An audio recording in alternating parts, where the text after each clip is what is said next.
Hilton on State Farm. That's what we were. No, I said your Hilton. Yeah. I got it. Oh, right back here.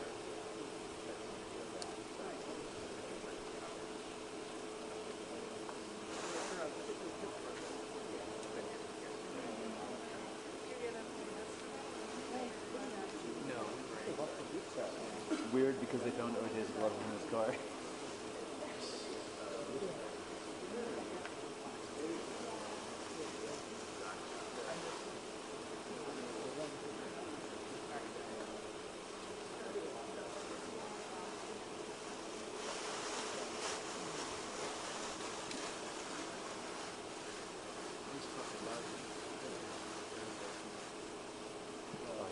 That's why I filed so fast on the day. As soon as everyone said like somebody should have like been impossible.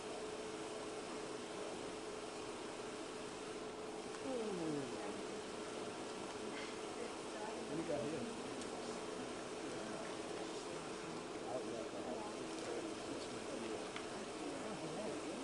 Yeah, that's my house too. What do you got here? Where do you live? Huh? Bayonne. It's a nice ride. No body of the world. But a lot of fog. No, Very just lot of fog. sort of moving. Oh, the fog is someplace. Try to get the high view, it doesn't work. Some of the truckers are crazy. They can get it. So he's going slow and he's like high. He got out on the driver's side. Running over. Yeah, well, I think so. And the truck here is big. Think he got on this side? when you're on freeway. That's their issue. You're just out down. I can just Yeah. You're just like, I'm just Yeah. worried. driver's side. So fast. Yeah, so he'll go back on the driver's side.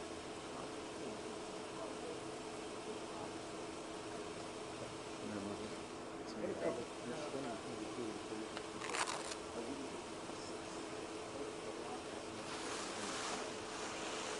Who are you looking at? Oh, okay.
I always show our new people when they start with the phone and the cameras. I'm like, you can try to put this on a camera, or you can put this on.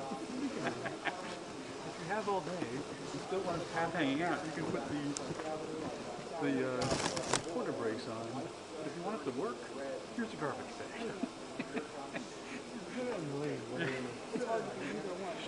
Because they make the cases, but then you have like the wireless gear or something. There's always something in the way that just doesn't work. Yeah. It just doesn't work no matter what you do. I just wanted to cover it. That's it. Yeah. Then the only thing bad about the bags is it's just making noise for your net as if the wind's blowing. Last time they called me, what a noise. You have to deal with it from this. Either plastic bag noises or no video because camera doesn't work. You send me the sound guy? We can fix that. Oh, I can't go back. That's it.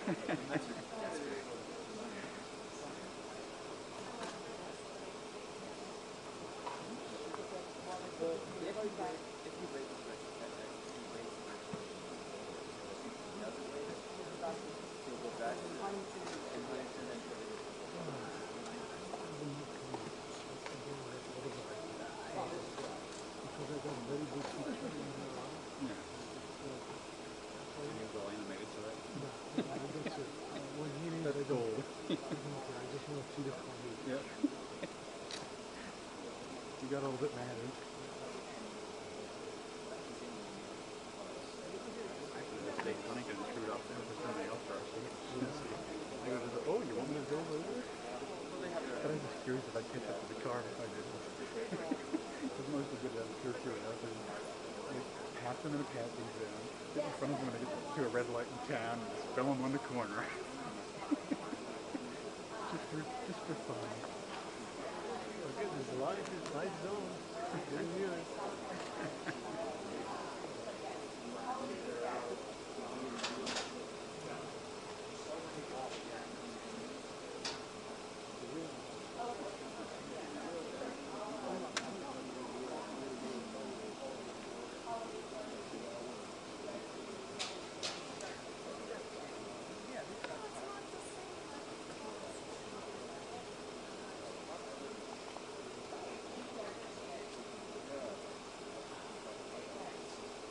What are they, lemmings? The little animals that are like, I feel like that's what we are. It's a creek out there. It's good enough to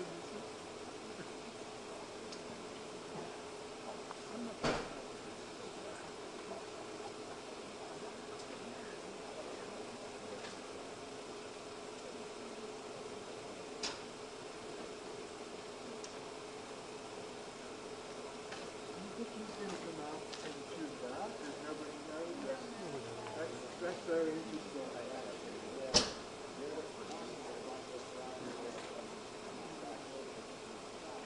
There's some people on the side. There's a lot in the front. There's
Please don't lean on that phone.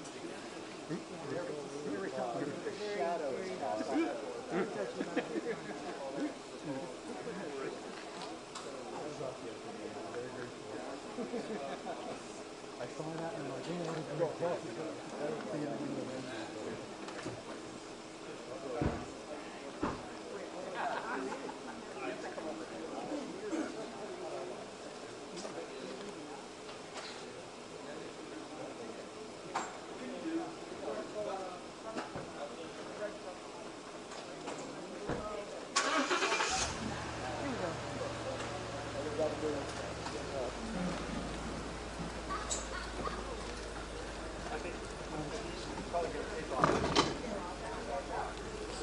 Like his bag over here. Yeah, someone.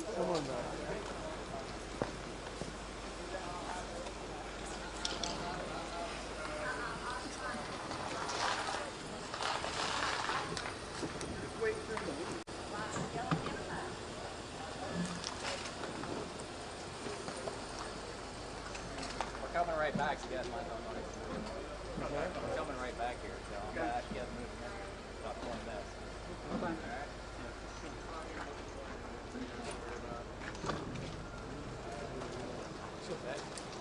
Alright? Even if he doesn't feel it.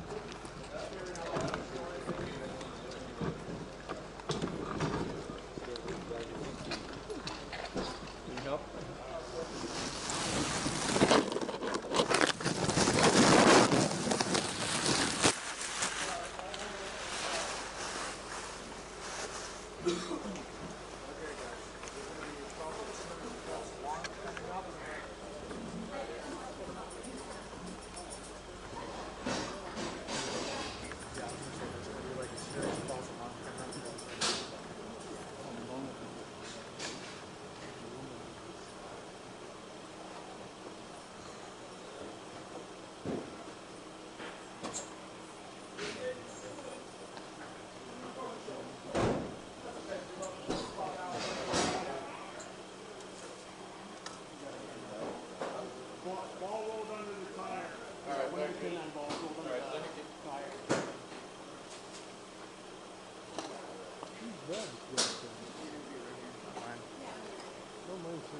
Hey,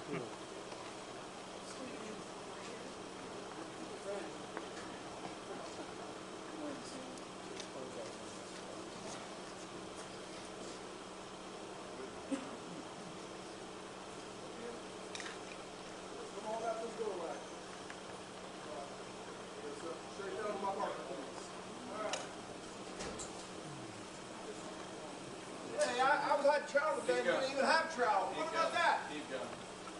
They give me a DUI quarter. I'm supposed to have trout. They can't even provide me a trout. I didn't think you knew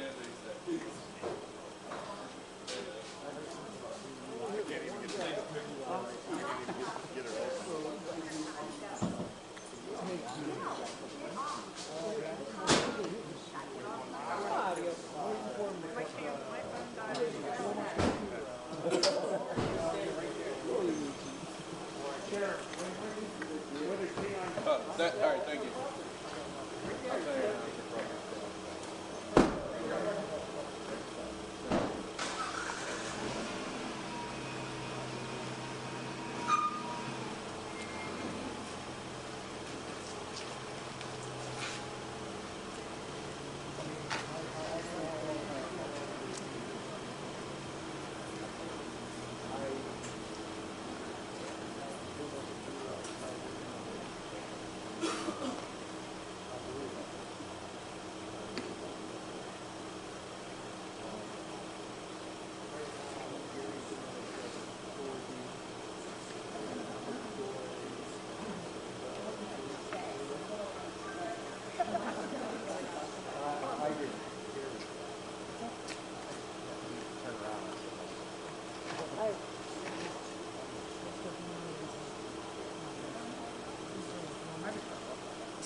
I have no idea. The full Africa. I think it's just. Yeah, it's in there. Like the one looks like. I forget the name. Here. Let me fall on. They're very cute. They're very cool. I feel like earlier season, the door opened and everyone was like, whoops.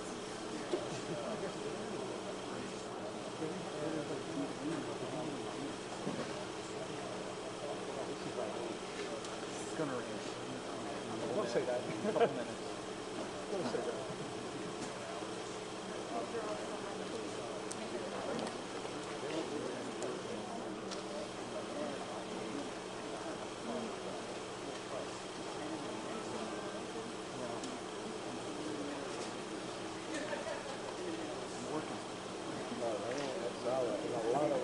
Like, big. Let's hope this happens.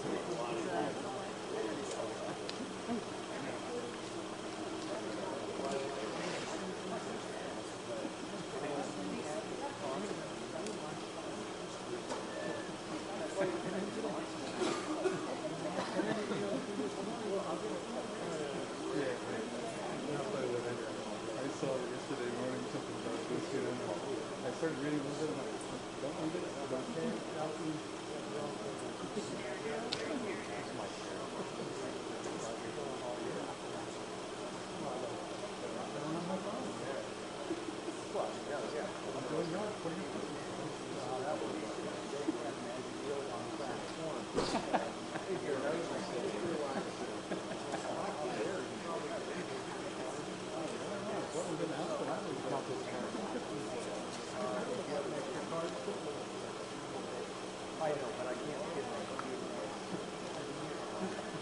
See, I was all last week.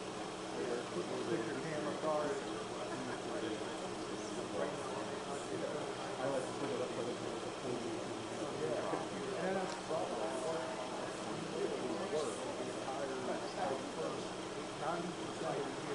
Yeah, it looks like now it's still good.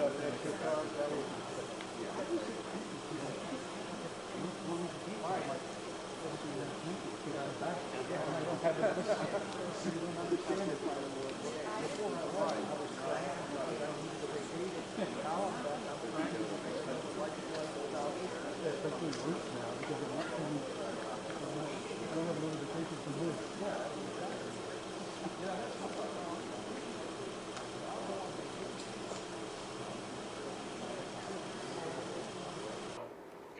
Hey there, everybody. I'm Jesse Weber, and welcome to our special coverage of the UnitedHealthcare CEO shooting, especially with the suspect now in custody after an intense 5-day manhunt. What we're going to do is we're going to be taking your questions on here on YouTube about the case, what's going to happen next, as we look live right now in Altoona, Pennsylvania, outside of an extradition hearing for Luigi Mangione. That's what we're going to be talking about. But what we're really focusing on is this brazen midtown murder of 50-year-old Brian Thompson that left the whole country stunned, desperate for answers. Clues at the crime scene ultimately led investigators to work tirelessly to piece together a timeline in this case and trying to understand what happened.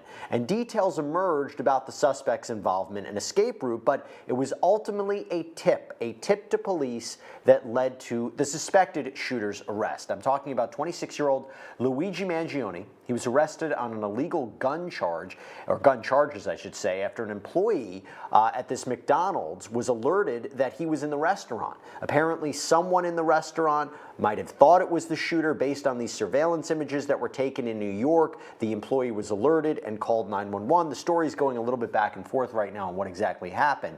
But it was in that McDonald's, and actually, I'll tell you what, we're going to try to get a live look at that McDonald's a little bit later on. But this is all in Altoona, Pennsylvania. This is the western part of Pennsylvania.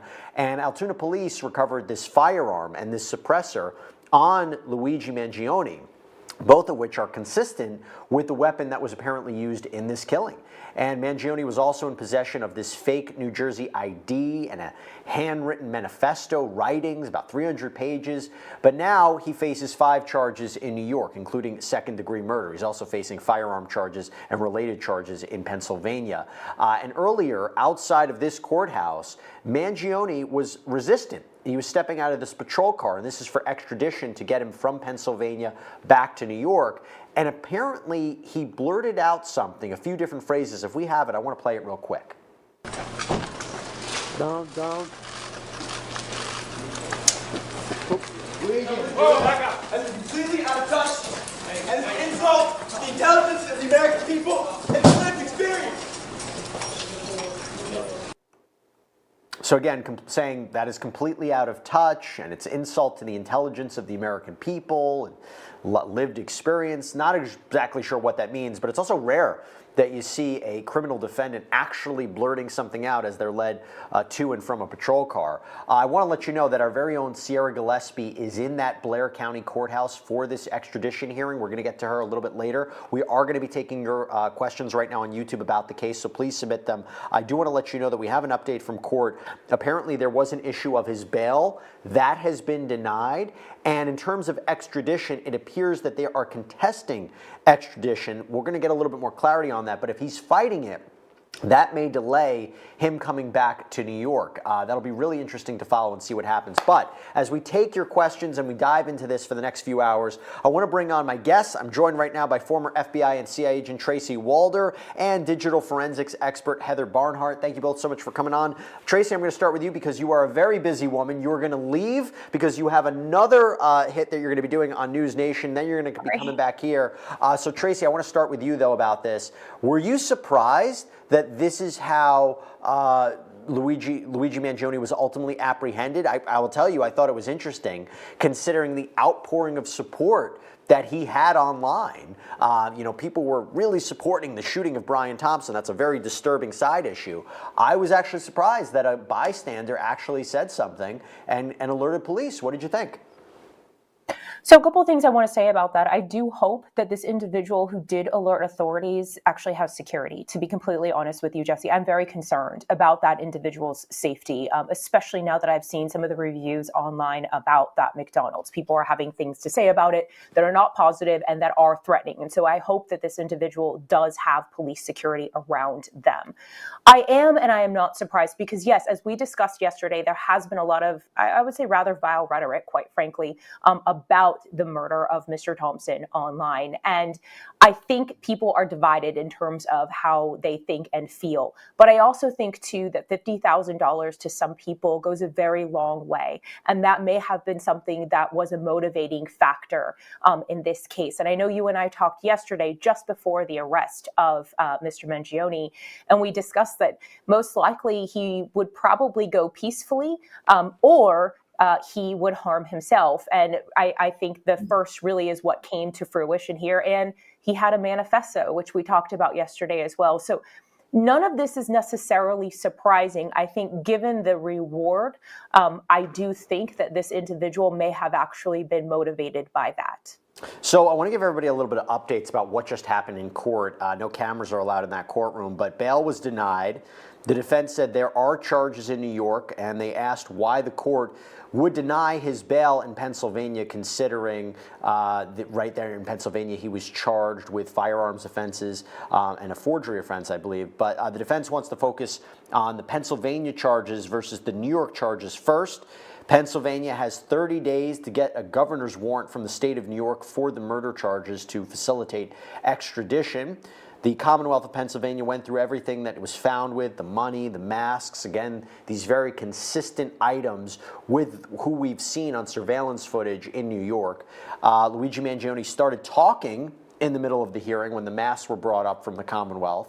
The defense told him to be quiet. And the defense now has 14 days to apply for a habeas corpus motion and contest the extradition. That's basically saying when a detention is unlawful.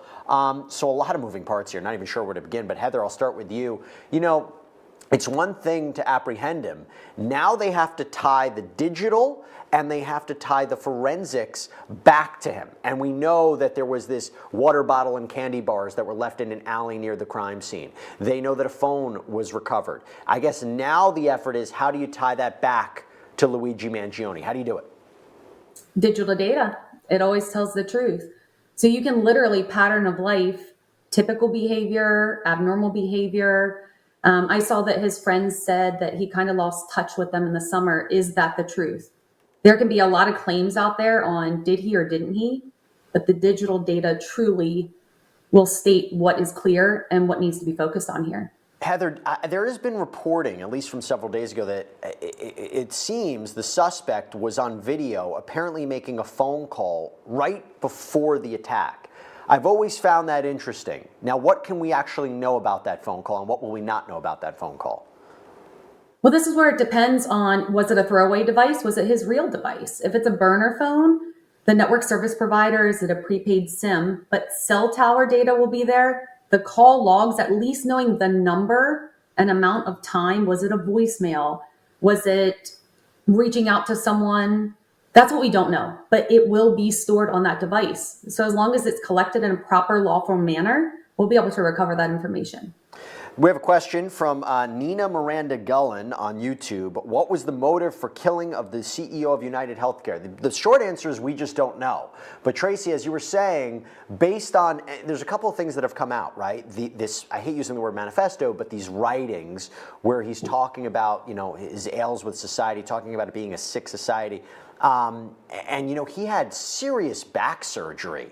And there's been reporting that after that back surgery, he's never quite been the same, that he kind of withdrew from people, and we don't know if there were complications there. I will tell you, his family apparently had owned nursing or rehabilitation centers because they're a very prominent family. They've been involved in various businesses.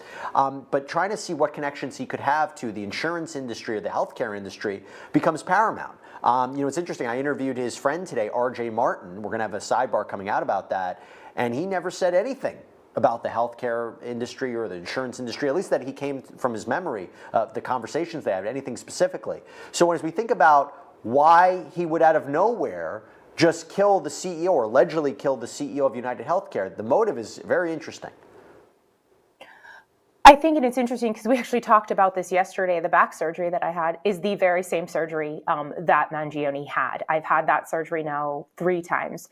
It's not fun. By any stretch. And the interesting thing is he had that x-ray with the screws in his back as part of his, what has been identified as his X page or his Twitter page that was on his background. So this is something that, in my opinion, clearly defined him and that he felt defined by.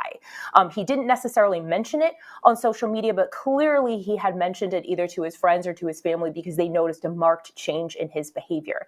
The interesting thing about this, and again, this is just obviously allegations to me. I don't have any evidence to really support this. It's almost as if he is confusing lack of coverage with medical malpractice. I don't know if his surgery was perhaps botched. Based on his family's financial status, the fact that he was 26 years old and hadn't aged out of their insurance coverage yet, if they had it, I doubt he was actually denied coverage for this, to be completely honest. I think he may have had complications as a result of the surgery. I mean, look, I had this first surgery at 21. I'm 46 now. I've lived 25 years with complications from it and with pain from it. And that may be, quite frankly, what sent him off the edge. I also don't know what kind of painkillers he had as a result of this. I don't know if he became dependent on them. That can obviously change someone as well. And his family had reported that he hadn't made contact with them. In some time he missed Thanksgiving with them, as it was reported that he was in New York for 10 days prior. Yeah. Heather, I want you to stand by. I just want to go back to Tracy, because I know, Tracy, we have to sign you up, but you're going to come back on. So I wanted to ask you something that's really bothering me. Authorities say he acted alone. There's no evidence to indicate that he was working with anyone else. I find it just curious, though, how did he know Brian Thompson's movements? Let me be clear. If he did this, right, there's so much you can get from public information about when this investor conference was happening at the Hilton Hotel in New York, what time he was speaking, but to wait in that exact location, to know presumably where Brian Thompson was going to be coming from, when he was going to be going there. I know he was staking out maybe for a little bit. Does that not seem a little strange to you? It does. And I think to Heather's point actually earlier, she's absolutely right. People have sort of a digital pattern of life, right? We all do. I think that's just our norm as a society. And so what I think will be interesting is, again, you and Heather mentioned before, that phone call that he made while he was on the phone. Hopefully they have that data from that. I would expect that they do. But also to your point, it was very unusual, quite frankly. I know the police have reported that he was only waiting outside for just a few moments, right, until Brian Thompson walked out of the hotel and to that Hilton. And if that is the case, if he was really only waiting out there for just a matter of minutes, how did he know that he was going to arrive an hour and 15 minutes early, right on the dot, to that investor meeting? And that, I agree with you, is a bit suspicious. Now, had he been camping out there all night, then he was just observing his pattern and waiting for him to come out. So I would be interested to kind of flesh that out more and have a bigger understanding of how long he was there. And I would suspect, and I'm sure Heather can chime in, that there may be digital data that supports one or the other. Yeah, Heather, talk to us about that. What would you be looking for in terms of the digital data, not only to know what the motive was, not only his movements, but to try to understand, what was he looking into with Brian Thompson? What information did he have about Brian Thompson? What do you think investigators might be looking for there? I would start immediately with online research. So what does the browser history show from their communications? So kind of timelining out any browser history, location artifacts, research. Is it in private browsing? Because think about things that you would want to hide yourself. Are you doing things that are publicly available and everyone can see you and your IP address and where you're coming from? Or are you trying to hide it and mask it? So definitely focus on who you're speaking to, any social media groups that could be associated to this type of crime or this type of people that are upset with the insurance agencies and everything that's happening in the world. I think it's been eye-opening. And we really have to take a look at different groups that could be targeting individuals like this. So we're going to continue the conversation. Tracy, I know you have to run, but you're going to come back on in a little bit. So we look forward to seeing you. I think Tracy might have actually signed off right there, but that's okay. Heather and I are going to continue this for you. So we're taking more of your questions on YouTube about the case, about where this goes. We have a question from Eve on YouTube. Why no cameras in court? Tell you what, not entirely familiar with Pennsylvania law, but based on the fact that there are no cameras, it could be similar to other jurisdictions where there are no cameras allowed in courtrooms. Trust me, I've had my field day about that. It's not something I like. I actually think there should be cameras in every courtroom, but every court is different in terms of how they process that issue. We have a question from Ali Tovar on YouTube. Is there DNA? How much time will give him? Is there bond? Well, the bail was denied. If you look at a murder charge in New York, second-degree murder, I believe that is 15 to 25 years in prison, up to life in prison based on the circumstances. And the reason he wasn't charged with first degree in New York is with respect to certain categories. It has to be who was the victim. Was the victim a police officer, a firefighter? Did the killing happen in a prison? There's very specific circumstances by which first-degree murder attaches. Second-degree murder, though, is basically an intentional killing of another. So he could be facing significant prison time if he's ultimately convicted of that. And DNA, you know, Heather, we were talking about this before, right? The aspect of potentially DNA on the items that were recovered in the alley. And on the backpack, I think would be significant as well. And there's a question about how long, you know, would that take to process? To the best of your ability, do you know how long it might take for investigators to ultimately process something like that? I honestly, the last time I learned about DNA was 20 years ago in college. So I am not. Okay, well, we'll move right on from that. person. Yeah. So I guess, you know what is interesting to think about, though, is when we were wondering about who would have done this, there was a debate. Was this a professional? Was it not? Was this a contract killing? Was this not? And the fact that you had a defendant, a suspect, presuming it's him, leave behind so many materials, I mean, to me, Heather, it suggested a sloppiness to this. Would you agree? Well, I feel like depending on the criminal that you're looking at or the suspect, sometimes you want to be found, you want to be heard, and you want people to know your reasoning behind different things. But I think the sophistication behind simple things like the Faraday bag. And I have read and heard like, oh, it was used because it's waterproof or it's fireproof. And you can buy those on Amazon, but a Faraday bag is to prevent signals from digital media from going out. So almost to protect your privacy and keep things hidden. So there's so many little parts like that that just may show the sophistication of the suspect. We have a question from Adrian Ferguson on YouTube.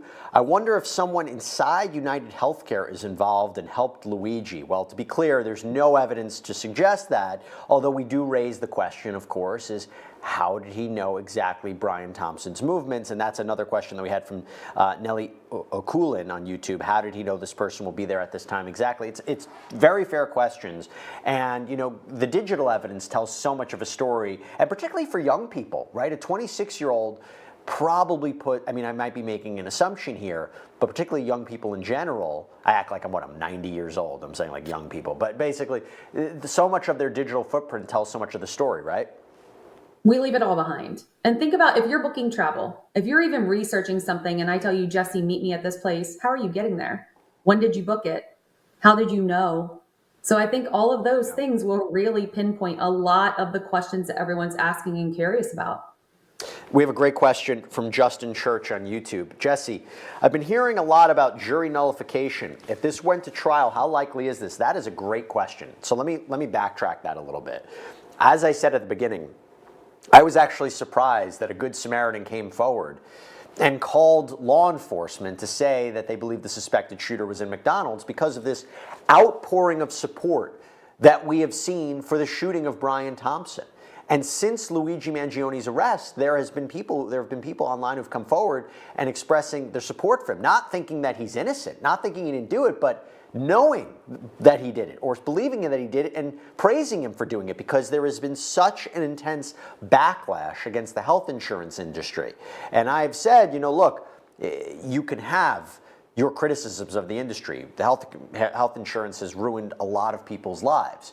But what we can't do is engage in assassinations to change policy. Putting that issue to the side, when you're dealing with something like health insurance that affects so many people across this country, this becomes a national issue. So in terms of finding a fair and impartial jury, this is not necessarily something that a change of venue would cure.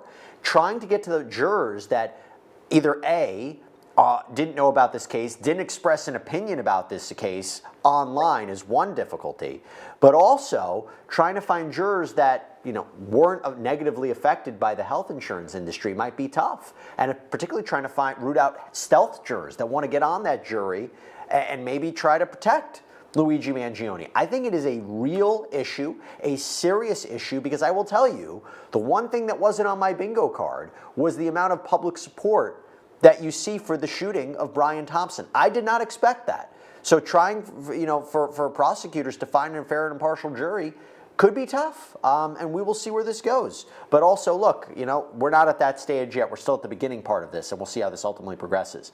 Let's go to Everest on YouTube. Was Luigi interrogated, and did he say his motive? I think there's mixed reporting on what the conversation that he had with law enforcement, and I don't believe that even if he had expressed his motive, law enforcement would have revealed it as of yet, Heather. I don't know if you heard something different.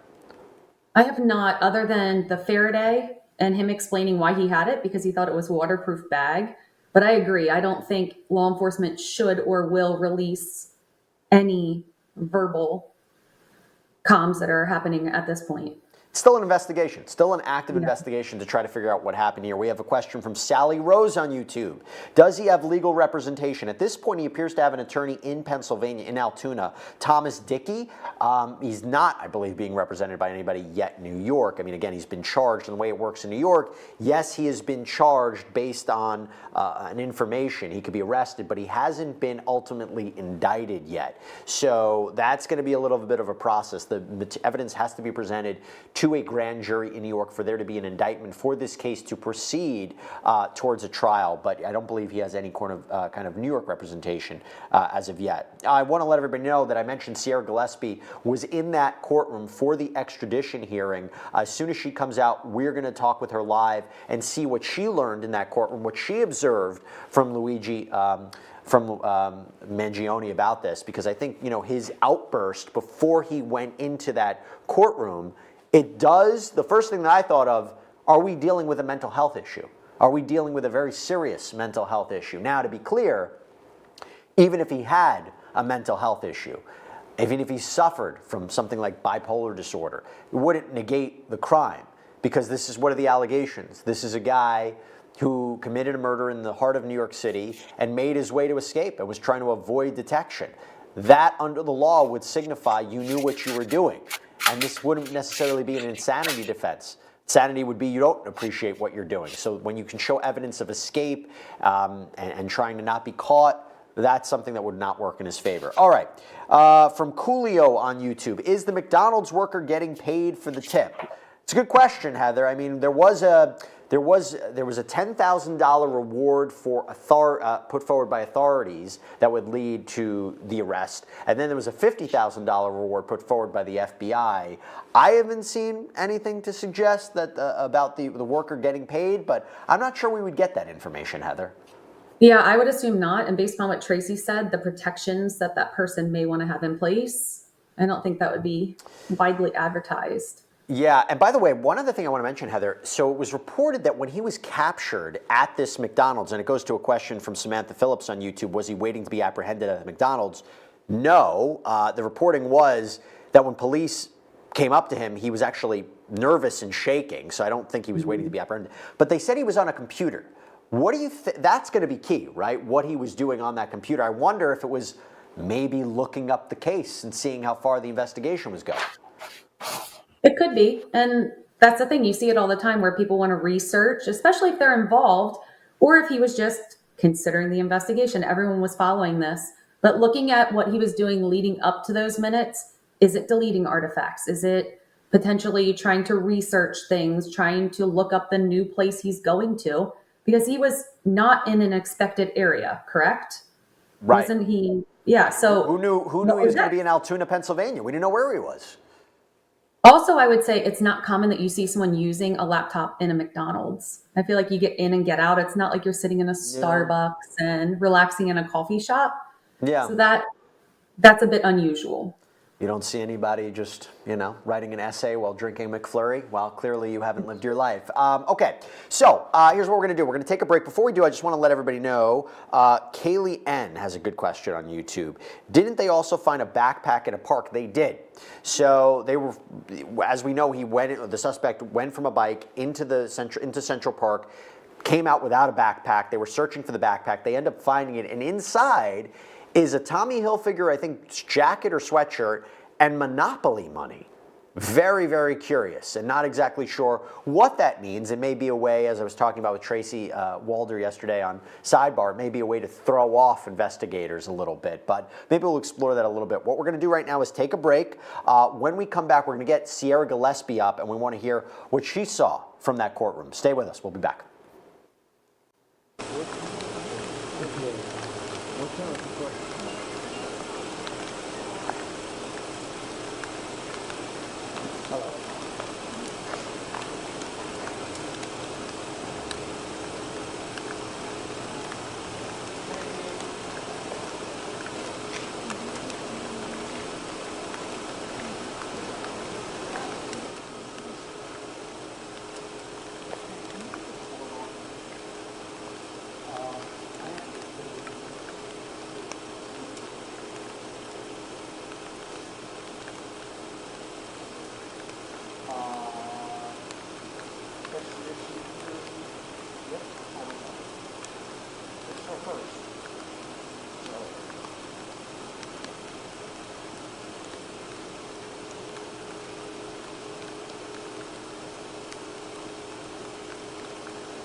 Yeah, great job.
If I listen to this, it says I have an hour and 50 minutes, but I don't listen to that. No,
should have looked at the weather.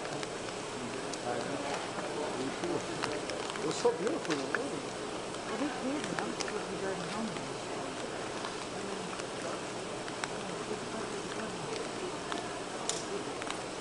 So you have another two.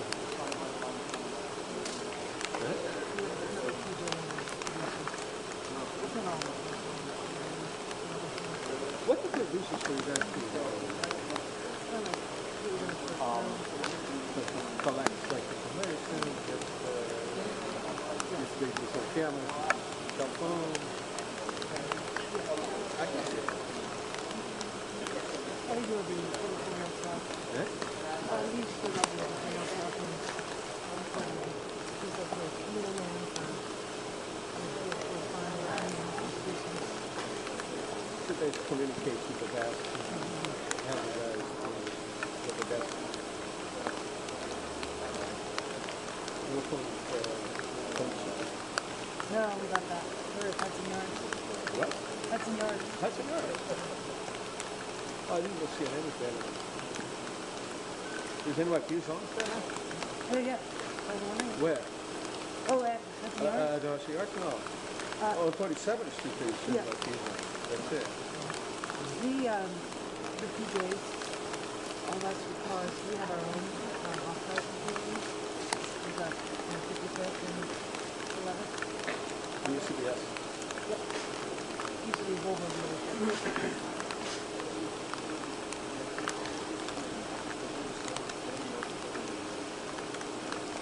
So when they put us in Hudson Yards, Hudson Yards is built on retail, so there's no parking. There's one guy last day, I like if you go on to dance, I haven't actually done it. Yeah, but it's like not. But it's not underground. Yeah, but do they have the best ballpark?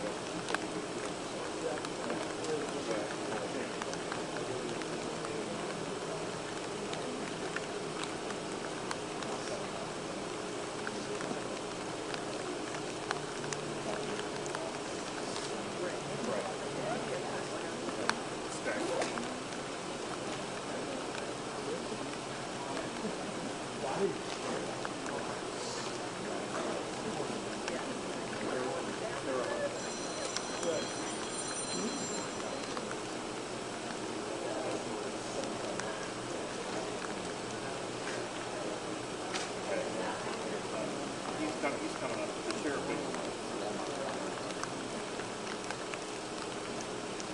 And there is a pressure going down.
Is that providing any coverage at all? Oh, did you want to do something else?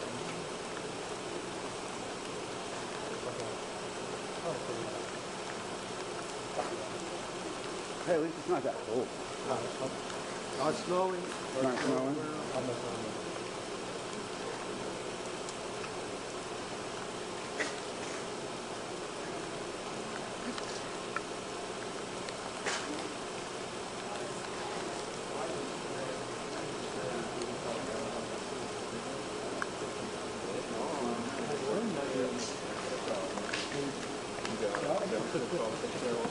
See ya.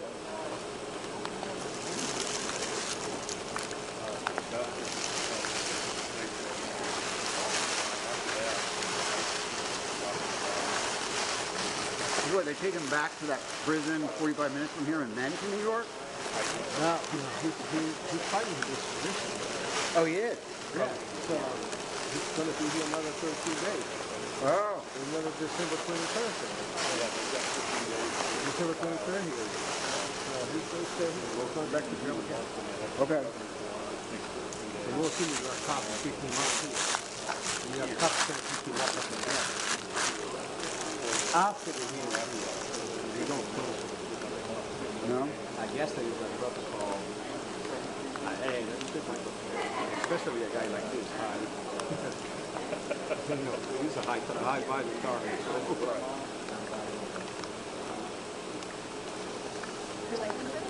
Lawyers are paid by the hour. They make money. I just came back here randomly. I didn't hear it.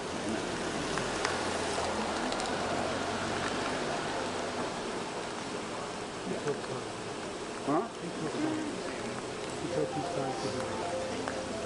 Yeah.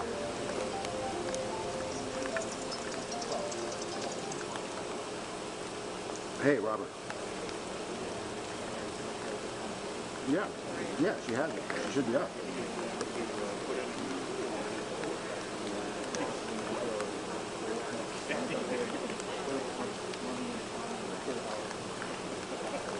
Well, call her. She has the live view. It's connected to the Wi-Fi. She should be good.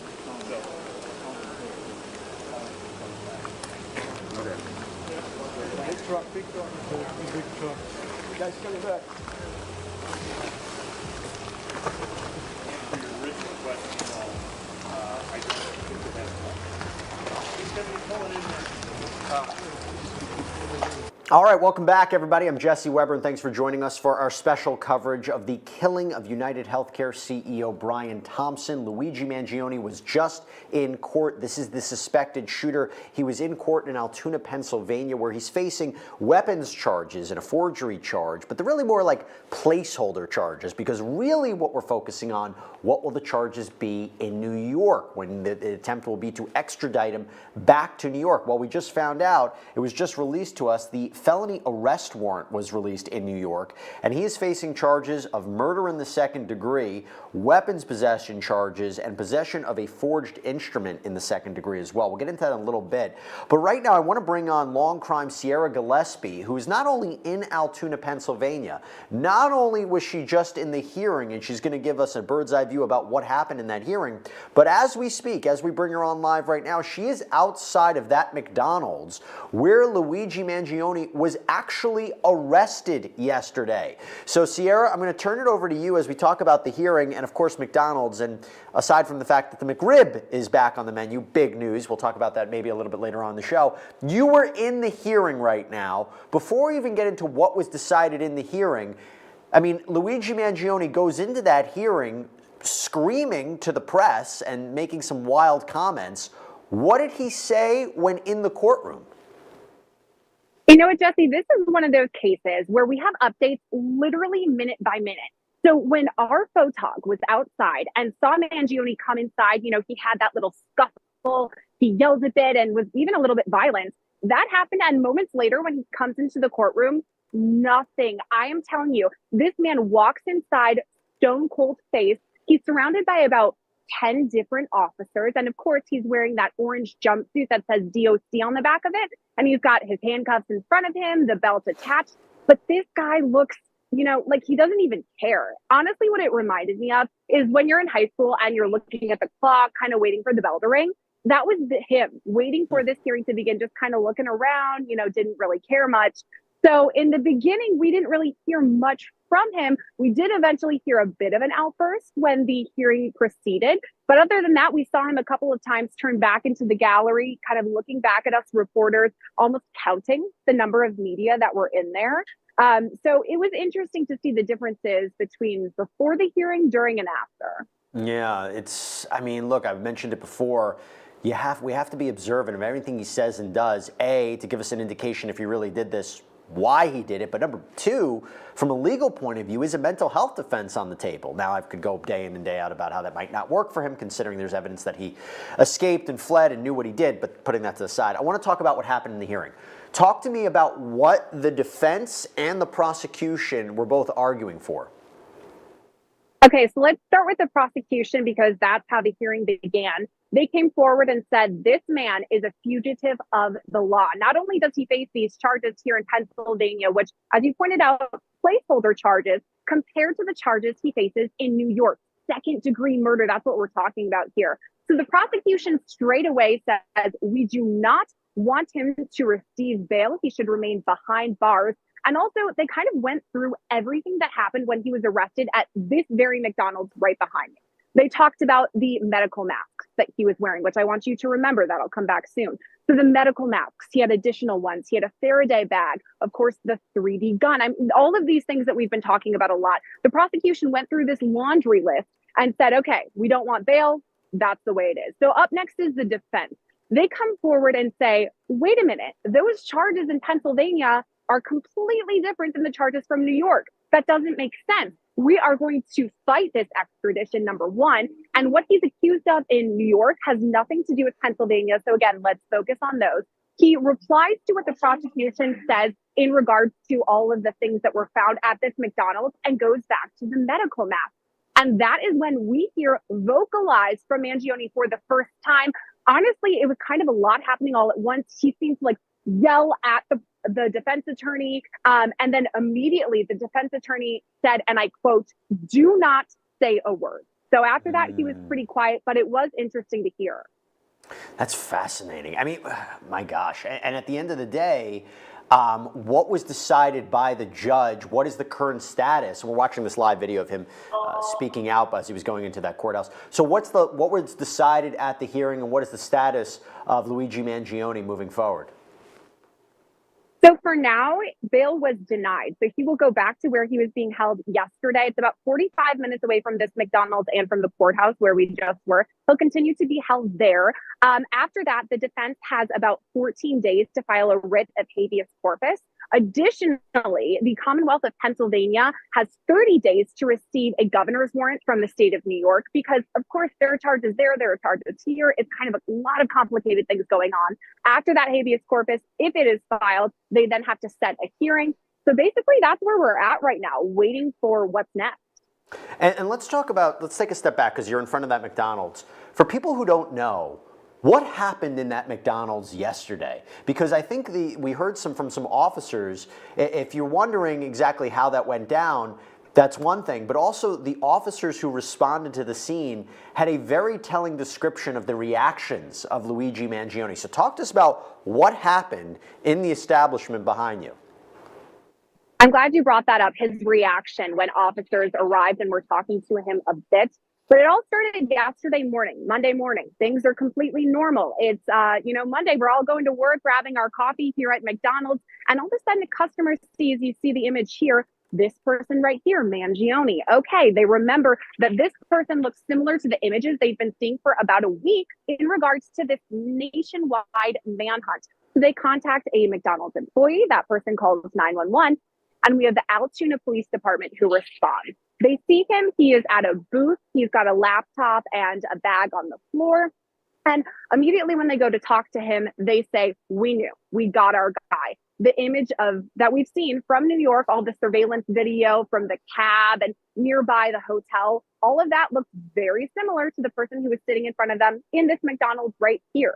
So at first he gives them the fake ID. You guys have talked all about this. This is the one that we also saw reports being used in New York, so they kind of connected it that way. So we got the fake ID. He's playing it cool, it seems.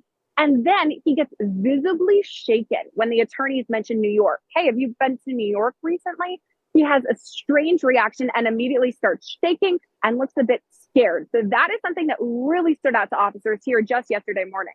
Yep, that McDonald's is going to be a key location in this case. Sierra Gillespie is live for us in Altoona, Pennsylvania. Thank you so much for coming on, reporting to us, and also being our eyes and ears in that courtroom, because unfortunately there are no cameras in Pennsylvania. It's the way it's been. I don't see it changing anytime soon, but Sierra Gillespie, thank you so much. Hopefully we'll get you on a little bit later.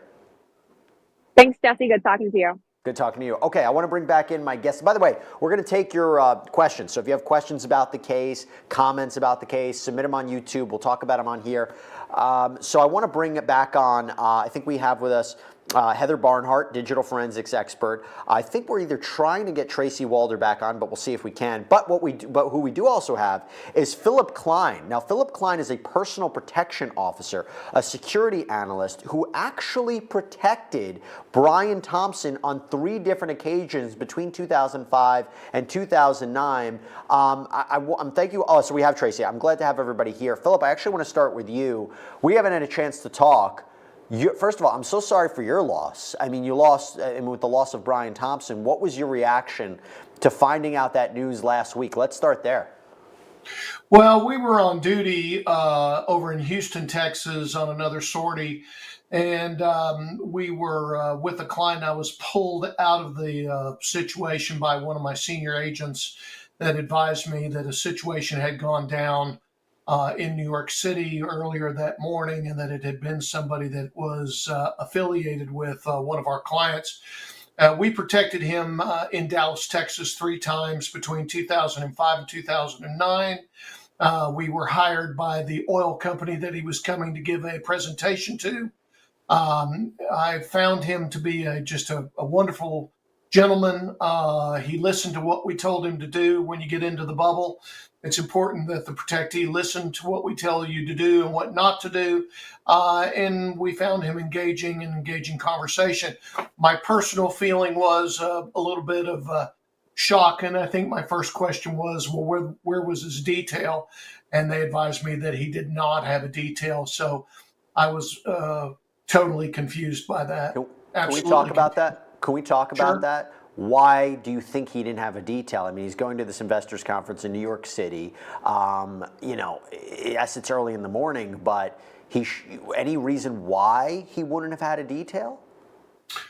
Well, let's look at him real quick. He makes $10 million a year. He sits on the biggest healthcare company in the United States, if not this continent or the world. So he should have had a detail. So it was one of 2 things. Either he shirked his detail or said, I'm going to New York, I can handle this, I don't need people around me, or his company didn't provide it. We have not heard that part of the story yet. So that's going to be a very, very, very important part of this whole schematic, is that, he did the right things. He stayed at a secondary hotel. That was about the only thing I think he did that was good. I did talk to a couple of friends of mine that are police officers up at New York PD, and they advised me that he did go out the night before to a couple of bars by himself. He did not have a detail up there. He did not have a detail around. The healthcare company did not call down there. A representative of the healthcare company and the detail did not call and say, hey, look, we're coming to town. So it looks like he was going solo. Again, back to the question, how'd that happen? The answer is either he decided he didn't need security or they did not provide it for him. There's no other answer. So we'll find out in the next days, I'm sure, what that story is. Philip, how readily available is an executive schedule? I posed this question to Tracy before.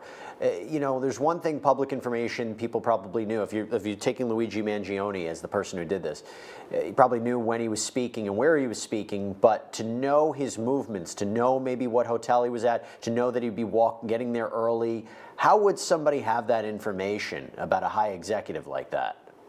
So again, it's one of 2 things. Either A, he got lucky. So let's take lucky first. He knew there was going to be a stockholders meeting. He knew he'd be giving a speech to the stockholders meeting. You could have gotten that online on their website, or you could have at least gone to the hotel and looked what the schedule was going to be for the next day, and then come back and then just be standing out there waiting for him to come. That's one. That's called the lucky shot.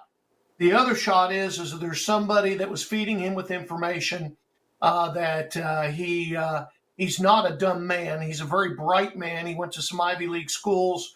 He seems, to what I see of him so far and what I watched, I was kind of watching live here, waiting for this hit. I was watching his hearing. I did hear the outburst. He seems like a person of means. It seems like he's a smart man, high intelligence, high IQ. I think maybe he felt that he had a calling or a cause and that he was going to do the public good. Quite frankly, that tells me he's probably a little mentally off. I heard you guys talking about it. And I think he may be a little mentally off. But again, we'll have to play that out, as I'm sure any good defense lawyer would probably put him into a psychological examination immediately.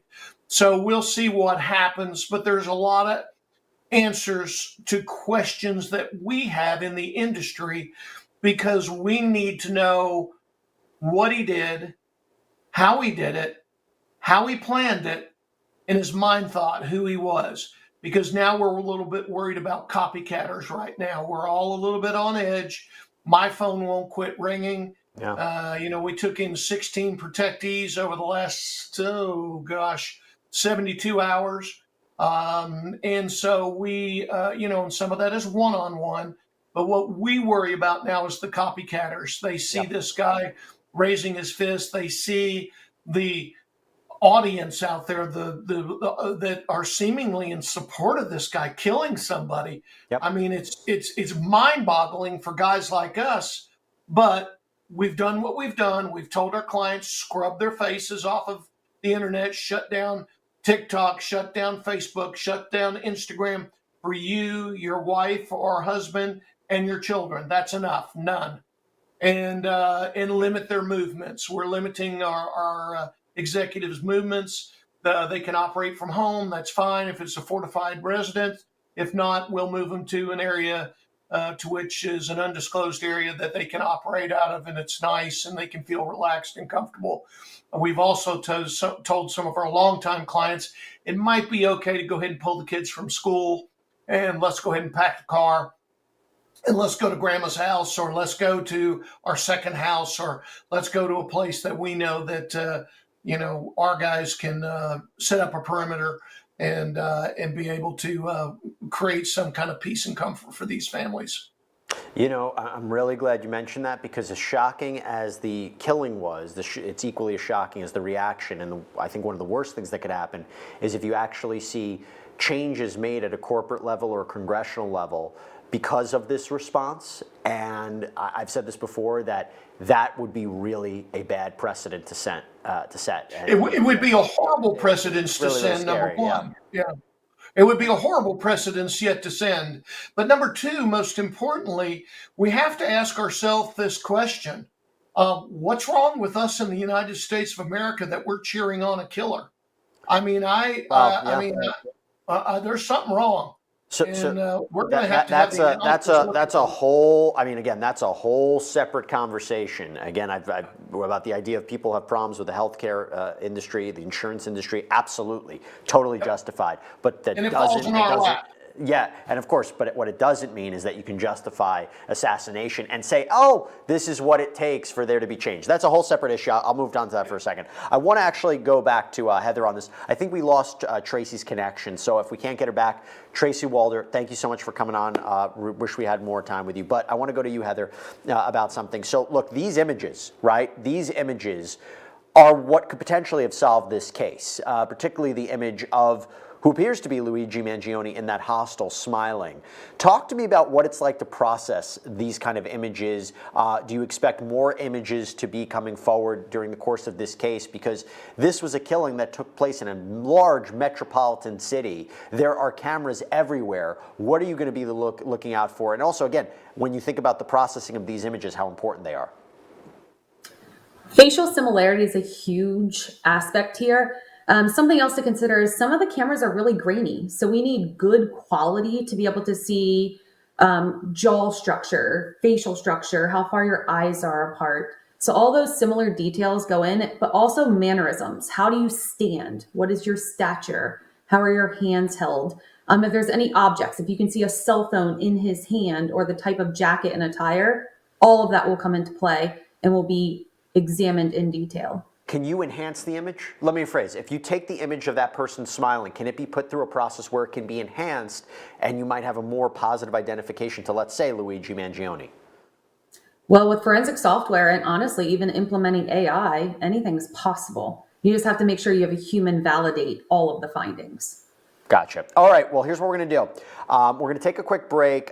Philip Klein, thank you so much for coming on. And again, I'm so sorry for your loss. Really difficult situation for you and the family of Brian Thompson to be through, but thank you so much for coming on. Also, Heather Barnhart, really appreciate you coming on and your perspective. We're going to take a quick break. We have more guests that are coming on. We're going to continue this conversation. I see all of your questions coming in on YouTube. I'm going to answer it on the other side. Stay with us. We'll be right back right after this. Basically, from premiums that people pay, and they fired their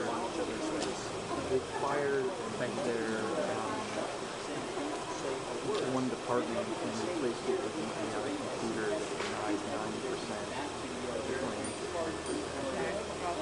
And I read this morning one woman's story. She had just had a baby. No, Bonnie. There were some complications at their delivery. You got time.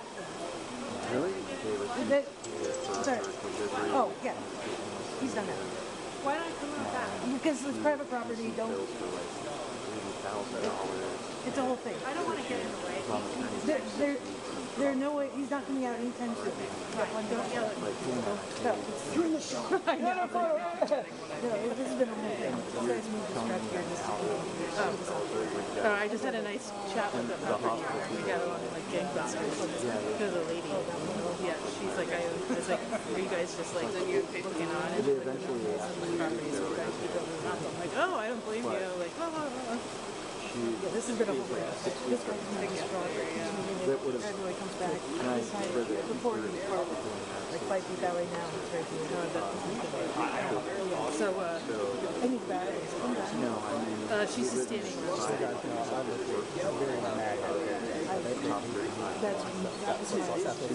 That was my assumption. Do you need a battery? the health insurance. Okay. Do you want me to? I'll just get one of Kim's.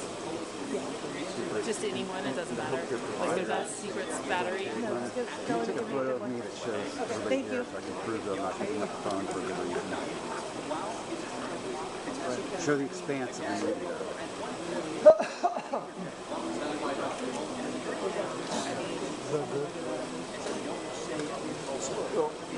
Do it wide angle so you can see like all. But you know, it usually happens to people on an individual basis. You know, it's not like so you are sick. Okay, 1, 2, 3.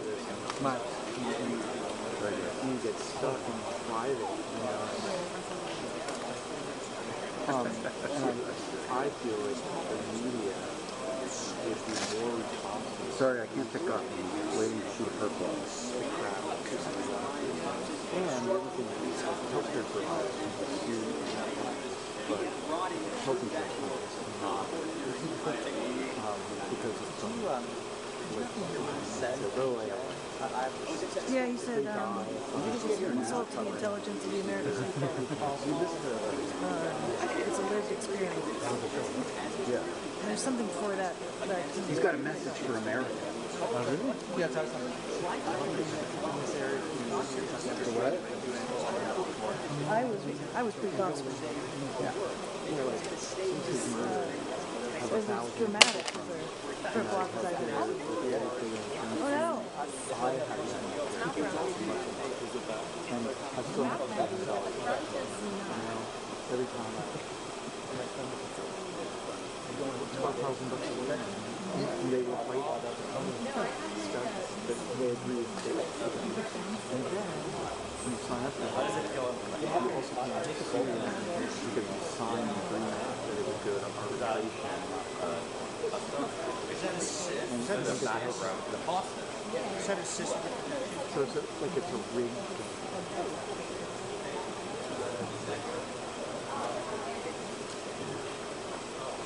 But, you know, if you're in the military, so it's good. Oh my God. It's not perfect, but why do we suggest?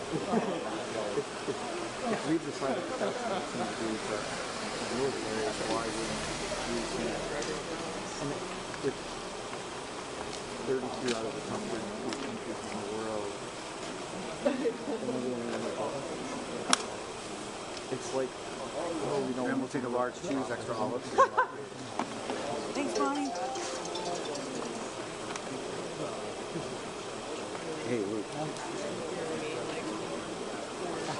Well, here we are. I mean, I gave the live view to her, and she goes, what am I doing here? I'm like, well, you're filming this press conference. And I connected the live view for her. We were away from camera. I turned on. I don't know what happened. Has she been trained how to use the live view?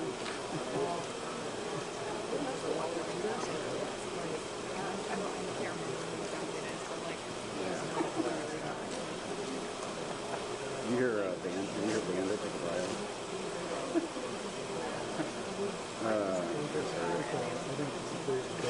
Somebody was.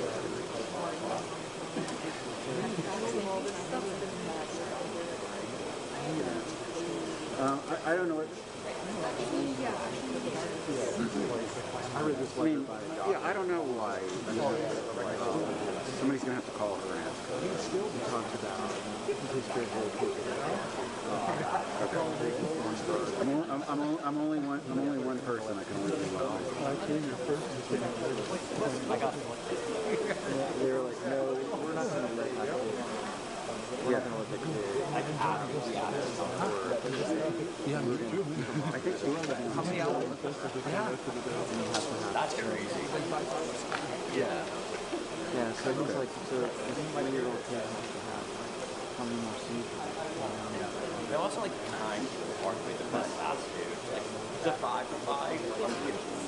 It seems kind of it seems cruel because it's core property. So they're profiting off the back. Mega Beauty, when he's like flipping burgers and his wife comes in with the word.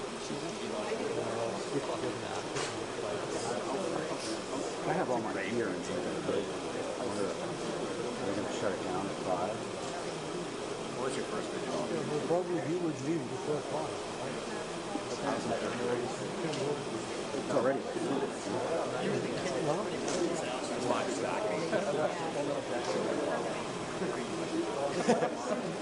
I remember going to the public library and getting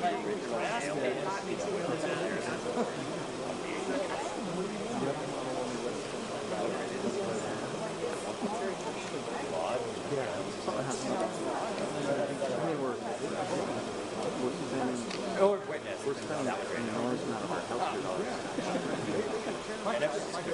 There's that.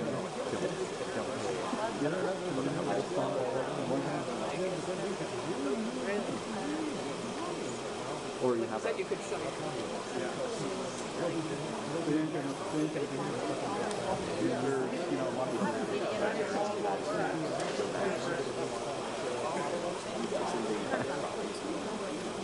they're essentially saying, well, it's not our fault.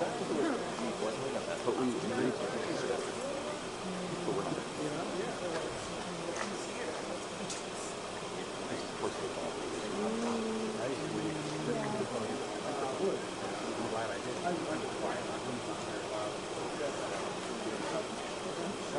Well, here is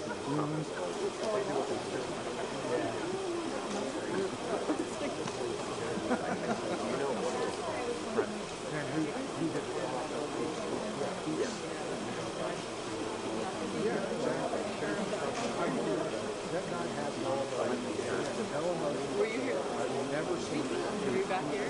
Yeah, me too. Yeah, I know. As I said to her, which is funny because I walked by and I was like, I'm thinking maybe that is, but no, because they fucking came. I didn't know you went. I'm like, of course, no one I have friends.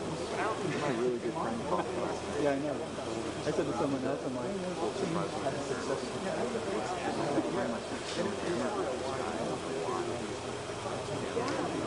Already. Like super drawn. Like, he was like, I'm kind of bummed on It's very small town. Oh, really? My side of the town. My side of the town. He has a house in Baltimore.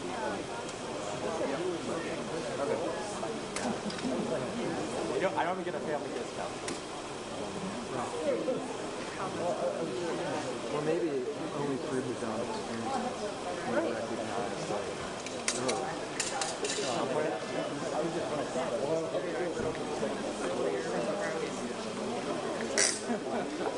Yeah, if you had. I must have gone. Yeah, I don't know. I'm going to slide this up there.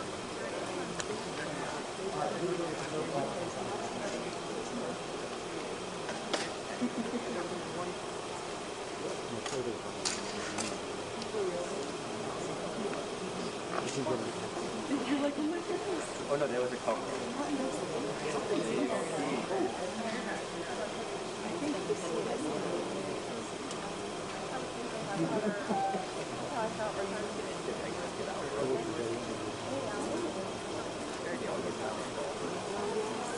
I did see that one. He yelled out. Occasionally that it was insults. This is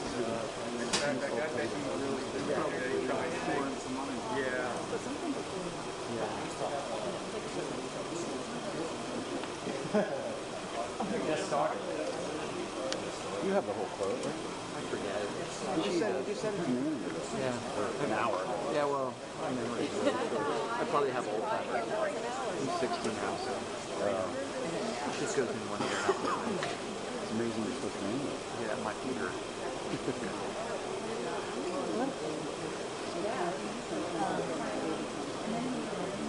What?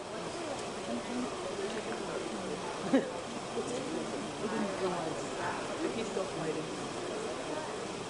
Yeah, that was wild. Yeah.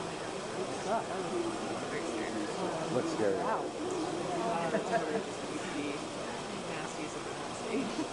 I mean, Every one of those prisons I've been into, it's not like the movies at all. You're basically,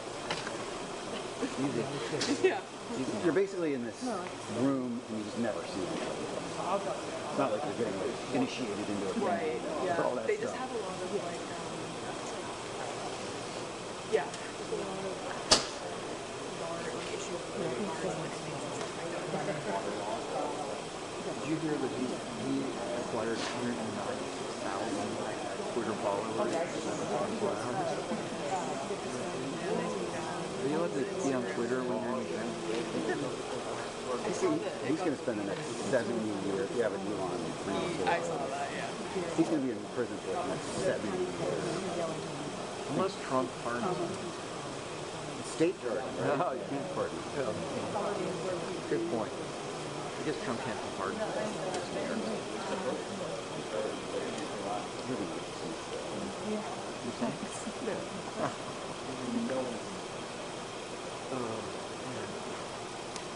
I was on that political roller coaster. All right, welcome back, everybody. I'm Jesse Weber, and we have our extended live coverage of the UnitedHealthcare CEO shooting from New York last week. Why? Because the suspect is in custody, 26-year-old Luigi Mangione. And as we've been reporting about earlier today, he appeared in a Pennsylvania courtroom because that's where he was arrested. He was arrested in Altoona, Pennsylvania, hit with firearms charges, but really they're more placeholder charges so that the government can actually get him transported, extradited back to New York, where he now faces murder charges and other weapons possession charges. Maybe if I have time, I'll read the actual arrest warrant a little bit later on live on the air. But the question now becomes what happens, because he appears to be fighting extradition. His bail has been denied. So there's some little legal issues that are up in the air. Also, could he be charged federally with a crime? We're going to talk about that as well as we all try to sort out what exactly is going on here. You know, you look at his past, a guy who seemingly had everything. He came from a great family. He was highly intelligent, Ivy League trained and educated, and now out of nowhere seemed to murder the CEO of one of the largest health insurance companies in the country. It's a very bizarre situation. On top of the fact, as Sierra Gillespie was reporting before, because she's in Altoona, Pennsylvania, we plan to get her back up later, it seems that he was railing against, I don't know what he was saying, but as he was led into that courtroom earlier today, he had an outburst. He said something to the media about this is an injustice. And then in the courtroom, he apparently, as Sierra said, he tried to say something, but was silenced by his lawyer. So a very bizarre situation that's happening with this suspect. I want to talk a little bit more about it. We're also going to take your questions. So if you have questions right now, submit them on YouTube. We'll answer them here on the air. But I want to bring on Serena Townsend, criminal defense attorney, former prosecutor, who's with me in studio, as well as Professor Kirk Burkhalter, former NYPD detective first grade. And also, I think we are joined right now by Tom Marinick, who's junior, who knows the Mangione family. He's a criminal defense attorney. So thank you so much for all of you for coming on. Professor, I'll start with you first. We have a question from one of our YouTubers that I think is really interesting. This is from Helen, the Scottish Llama. Could there be a case for charging in the federal courts? I believe the way to get to the federal courts with regards to charges here would be with regards to the weapon. Primarily, possession of a silencer is a federal crime. Now, the media has certainly been referring to the piece that was connected to the gun as a silencer. At this point, we really don't know, because a flash suppressor, which is meant to muzzle the actual visible flash of a gun to a certain extent, does look like a silencer. So there would need to be some testing done to confirm that the device actually lowered the decibel that a gun, the amount of noise the gun makes to a certain amount. So in short, it's possible. This has been at issue certainly with federal legislation back and forth about ghost guns, but I don't think we're there yet where that would qualify as a federal crime. So I think those are the two ways that you may get there. But the possession of that ghost gun is what actually led to these Pennsylvania charges. You're basically dealing with a gun that you potentially made on your own. You 3D printed it. It doesn't have a serial number. It's not registered. So I want to actually now move to Serena, and then Tom, I'm going to come to you. Serena, we have a question from Nikola Maslova, and this is really interesting. What happens if he fights the extradition? It appears that he is fighting the extradition. And my understanding is, based on the reporting that we've seen from the courtroom, is the defense has now 14 days to apply for habeas corpus and contest the extradition. What does that mean? What should we be looking out for? Well, they're going to try to prevent him from moving to New York to face these much stricter charges. He'd rather stay in Pennsylvania and just fight a weapons charge than come to New York and face murder in the second degree and other charges. And so the defense is going to fight that. They're going to say anything that they can to try to prevent him from being moved over there, whether New York just doesn't have enough evidence to bring him over. Sometimes you get a situation where the states fight. They don't want to extradite, or they want to keep that person in their own county to prosecute that person first. Here, I don't think that's going to happen. I think that Pennsylvania is more than happy to cooperate with New York. The defense is going to fight it, but I think his chances are very low. I think he is going to get extradited to New York. The Blair County District Attorney Peter Weeks said, "We do not intend to delay this defendant's extradition to New York, and we've indicated to New York their prosecution should take precedence, and then ours will follow." While I guess also if he's convicted of second-degree murder, I'm not sure they would keep those charges in Pennsylvania, but we'll see. All right, Tom, I want to bring you in. Thank you so much for joining us. I can imagine this is not easy for you. This is not easy for the Mangione family, but my understanding is you know them. I want a better understanding as we try to make sense of, if this is true, why this young man would do this. Talk to us about who the Mangione family is and anything you can tell us about Luigi Mangione. I understand that you didn't know him personally, but any insight you can give us would be really helpful. So the Mangione family, I got to know through a radio show that I've been part of for 20 years, from 2003 to 2023 when I retired the show. They own WCBM, which is a conservative radio station in Baltimore, and it broadcasts a lot of places, but has some major names on the station. I have hosted a law and politics show where we don't always toe the party line. We have guests on, or we had during our career, guests on who would frequently go far outside of the scope of what they would typically have on the station. And I was worried about whether they would kind of censor that or tell me not to do something, but in fact, that was never the case. They were very supportive and very nurturing for me as a radio host. And when I became a lawyer and ventured into law quite a bit, they didn't let me stray, or they didn't tell me to stray from hard-hitting legal topics. So I've had a great relationship with them insofar as the radio show. The family has a lot of clout. They're greatly esteemed in Baltimore County. So this is the sort of wealthy suburb, at least a lot of parts of it, of Baltimore City.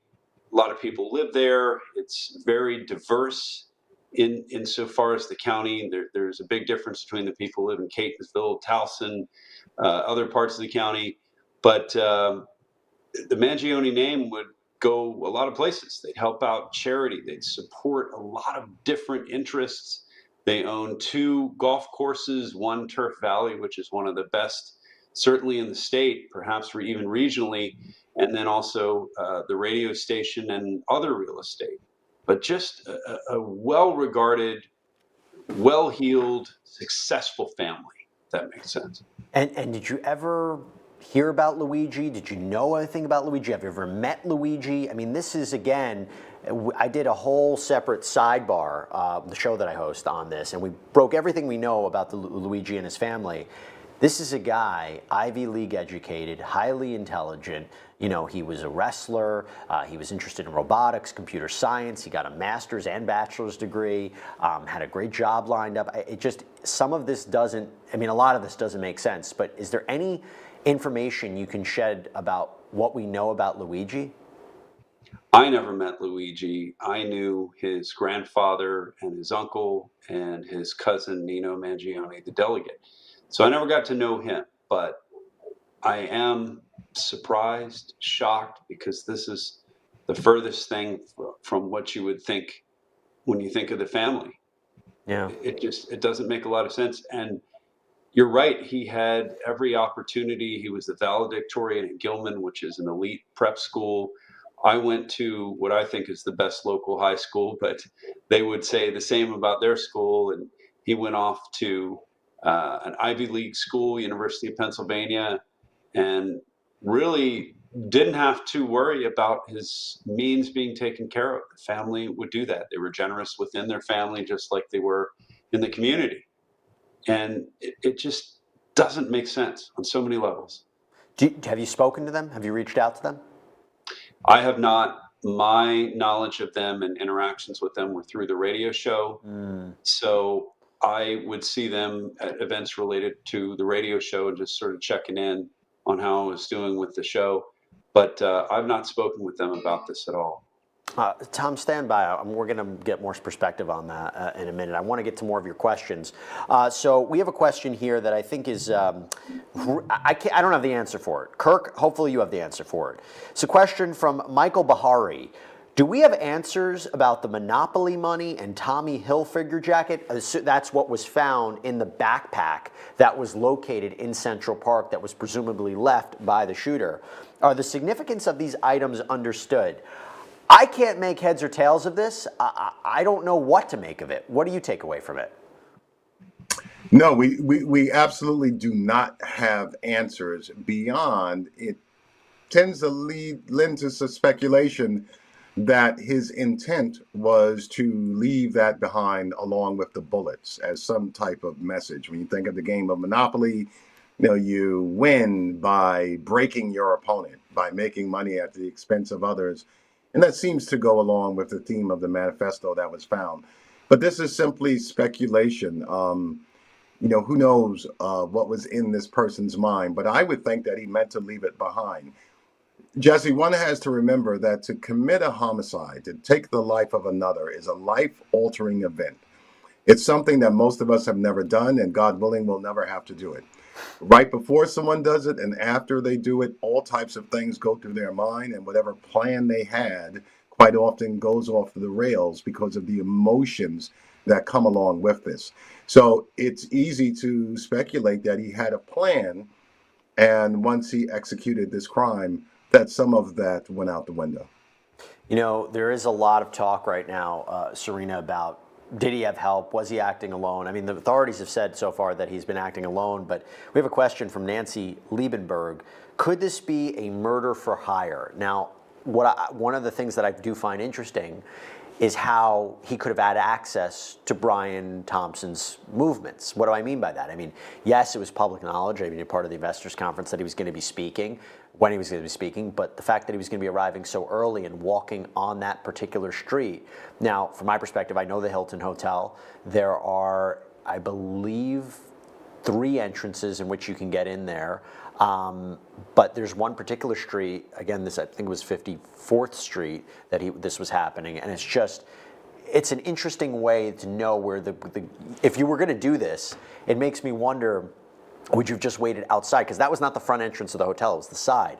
So how does someone get this information about Brian Thompson's movements, unless he had some sort of inside information? But that's purely speculation, because authorities have said he hasn't had any help. Do you think there's anything to suggest there's more to this, that whether it was a murder for hire? Because right now we can't find a connection between him and UnitedHealthcare or Brian Thompson.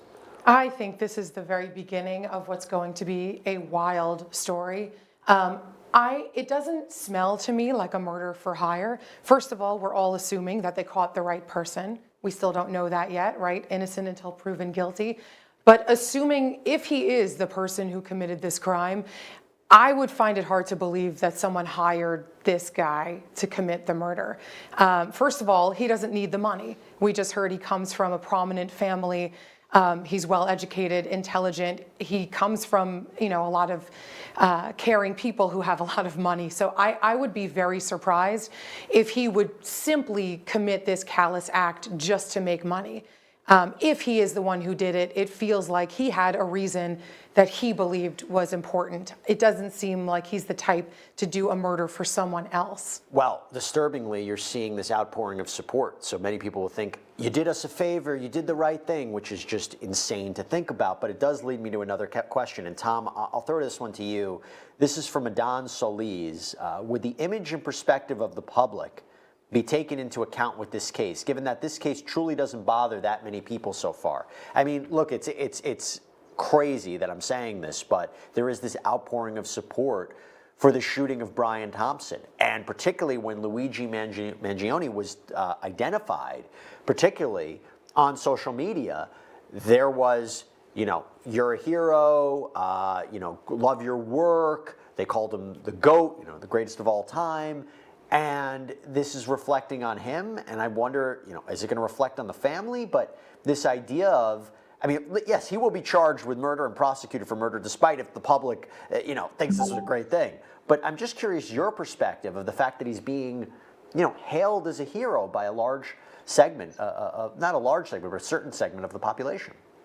It's horrifying that someone would glorify this and try to use it to cast a light on what's going on with UnitedHealthcare, the number of claims they deny, and so forth. I mean, it's an important issue in general, but it has nothing to do with a heinous murder that took place.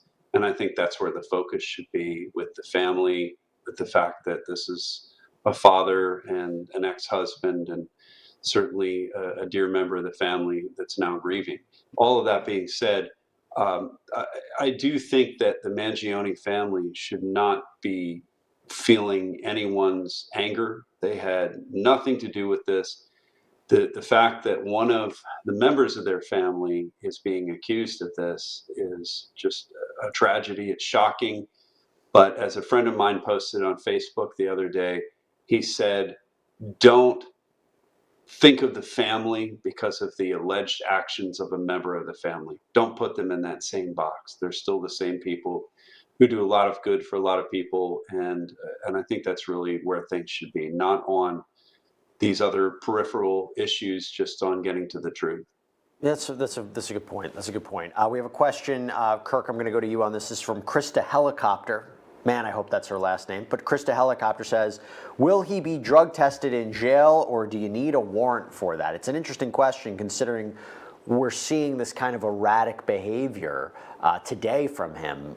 What do you think? Will he be drug tested in jail, or do you need a warrant for that? This is a good question. I think that what would dictate that is whether he poses a danger to himself or the corrections officials. Something about drug testing is to keep in mind how that information is obtained. If it's obtained in a very intrusive fashion, such as the drawing of blood, breaking the skin, courts are less likely to allow law enforcement officials to do so without a warrant.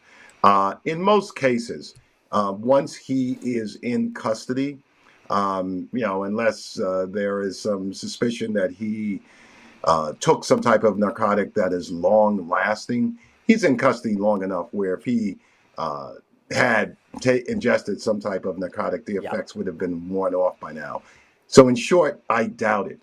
What's more likely is the court may order at some point some form of psychological exam. Well, let me just press you on that. You mean to see if he's competent to stand trial? I would imagine, because in terms of insanity, that's a separate issue. Because the evidence would suggest this is somebody who deliberately committed a crime, knew what they were doing, tried to escape custody, tried to escape law enforcement. I think about all the things: riding away on the bike, wearing the mask, going on the bus, taking all the reporting is true. When you say a mental health exam, where could that lead exactly? Well, the first thing that comes to mind for me is whether he's a suicide risk.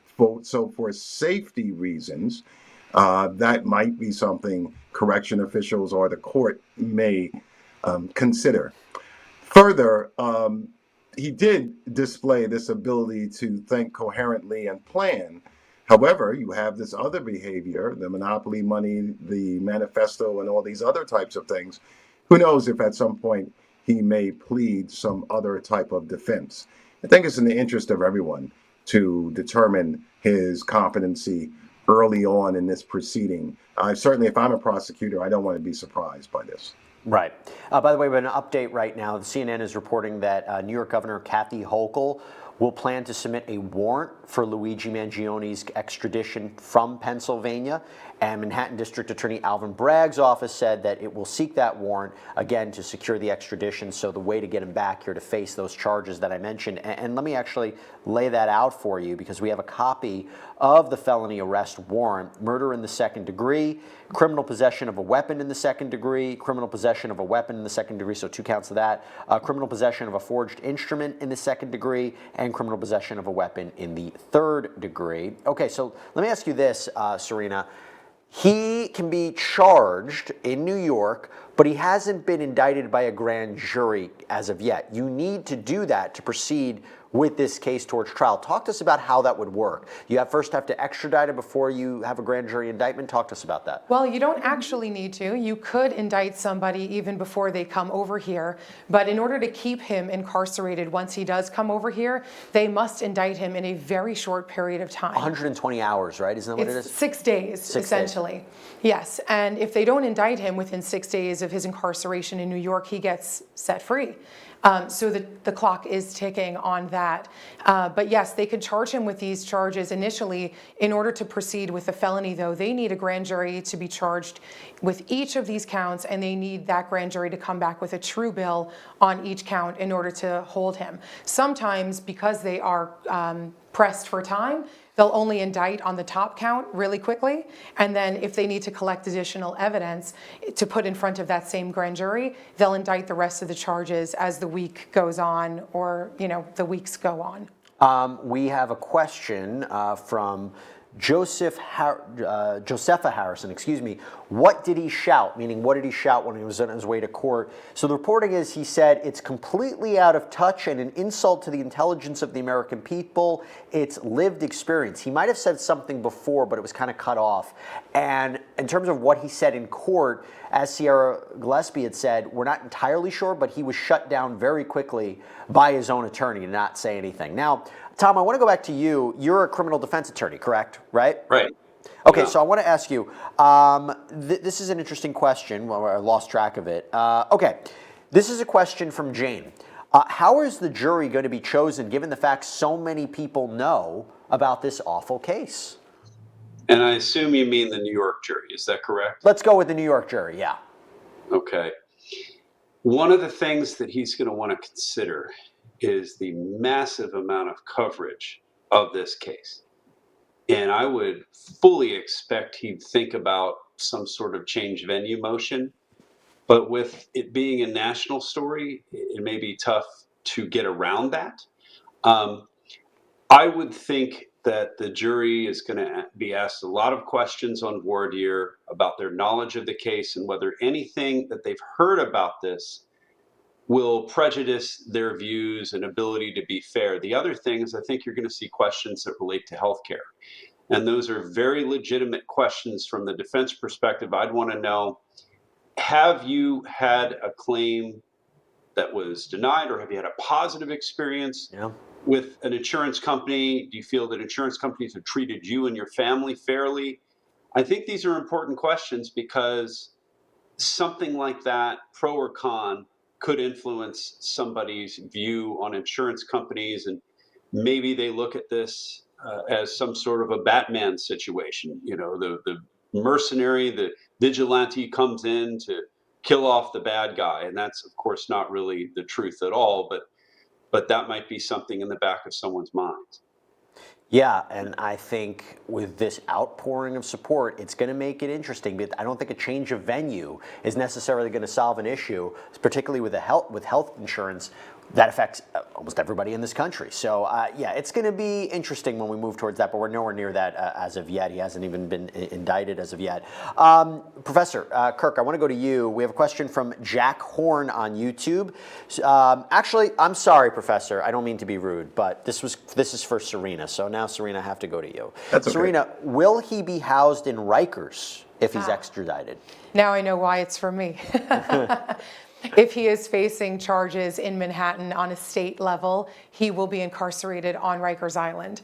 And to your question, or someone's question earlier about intoxication or drug ingestion, we are going to have to be concerned about that because a lot of times people do get access to contraband and drugs on Rikers Island. And, you know, I think that if he's housed on Rikers Island, his defense attorney should make a motion for protective custody, which would allow him to essentially be held by himself. Not solitary confinement in the traditional sense, but you know, the type of situation that Harvey Weinstein is facing. He's so popular and there's so many potential threats to him. His lawyer should probably apply for him to be in protective custody so that he's watched over very carefully. Kirk, let me go back to you on this, the extradition issue. If he is fighting it, if his attorneys are fighting it, and the defense said earlier in that courtroom there are charges in New York, they asked why the court would deny his bail in Pennsylvania. They want to focus on the Pennsylvania charges. What are arguments to fight extradition back to New York? Yeah, I'm not really sure, to be quite honest, because my thought is this will play itself out, and there is simply no way that he will not be extradited to New York. Maybe it'll take 30 to 45 days. You know, what's the argument that that one would make? Hey, I committed these crimes in Pennsylvania, or I'm accused of these crimes in Pennsylvania, and this is where this matter should be adjudicated first. What's the argument he can make? I don't want to go back to New York because I'm facing a murder charge. So it's very interesting. I also would not be surprised if his attorneys at some point kind of talk him into changing his mind, right? Let's get this show on the road. Let's, you know, start mounting your defense. This is going to happen anyway. Let's not waste our time and resources in Pennsylvania. You know, there was a question about that. It's related. I'll read it out right now. This is from Ali Tovar. Does he have an attorney? Why was he denied bail? So, yes, he has an attorney in Pennsylvania, Thomas Dickey from Altoona. But why was he denied bail? Is it because, look, he's facing in Pennsylvania forgery and weapons charges? In any other scenario, Tom, would he have been denied bail, or is it because of what happened in New York?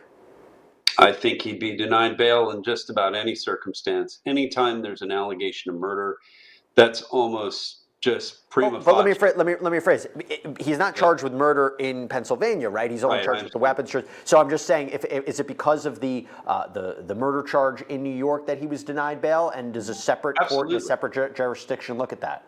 Absolutely. They consider anything pending. They consider the seriousness of it. They consider what a flight risk he might be.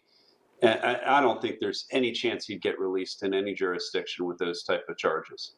We got a question from Alina Moore. I answered this before, but I'm going to allow Serena to jump in. Why is he being charged with murder in the second degree in New York and not murder in the first degree? An excellent question. Murder in the first degree is very rare. You usually need to be committing a separate felony in order to what's called bump up a murder in the second degree to a murder in the first degree. So for example, if you're committing a burglary and you murder somebody, those two combinations of crimes will bump the charge all the way up to that very, very top count of murder in the first degree. Murder in the second degree really is the top charge that could be charged in this particular set of circumstances. It requires that he intended to kill this person and that he did in fact kill the person. It doesn't really get more serious than that unless you add a second felony to it. Isn't it also first degree is very specific categories? If you kill a police officer, you kill a firefighter, if you kill somebody in prison, it's very specific, whereas second degree is just the intentional killing of another human being. That's exactly right. There's a few different categories of bump ups, and you've named a few of them as well. Yeah. Okay. Jesse, I want to go. Yes. Please. I'm sorry. I just want to to chime in a second. Someone asked about whether this was a hit, so to speak, and I just wanted to mention that's the big ticket item also in New York for murder in the first degree, murder for hire, where the hit man, so to speak, and also the person who hires the hit person would be liable for murder in the first degree. So had this been a murder for hire case, he'd be charged with murder in the first degree. That's a really, really good point. I'm glad you mentioned it. But again, nothing to suggest that this was murder for hire. The authorities have said that he was acting alone. Professor, I'll just stick with you. Kirk, let me ask you this. So a question from Marie Pili Bereda. The topic of how terrible chronic physical pain is, because apparently he had this back surgery, what does it do to your mental health? Do you think that would be a strong point for the defense? It may be a point the defense would raise with regards to seeking some form of mitigation of charges or sympathy.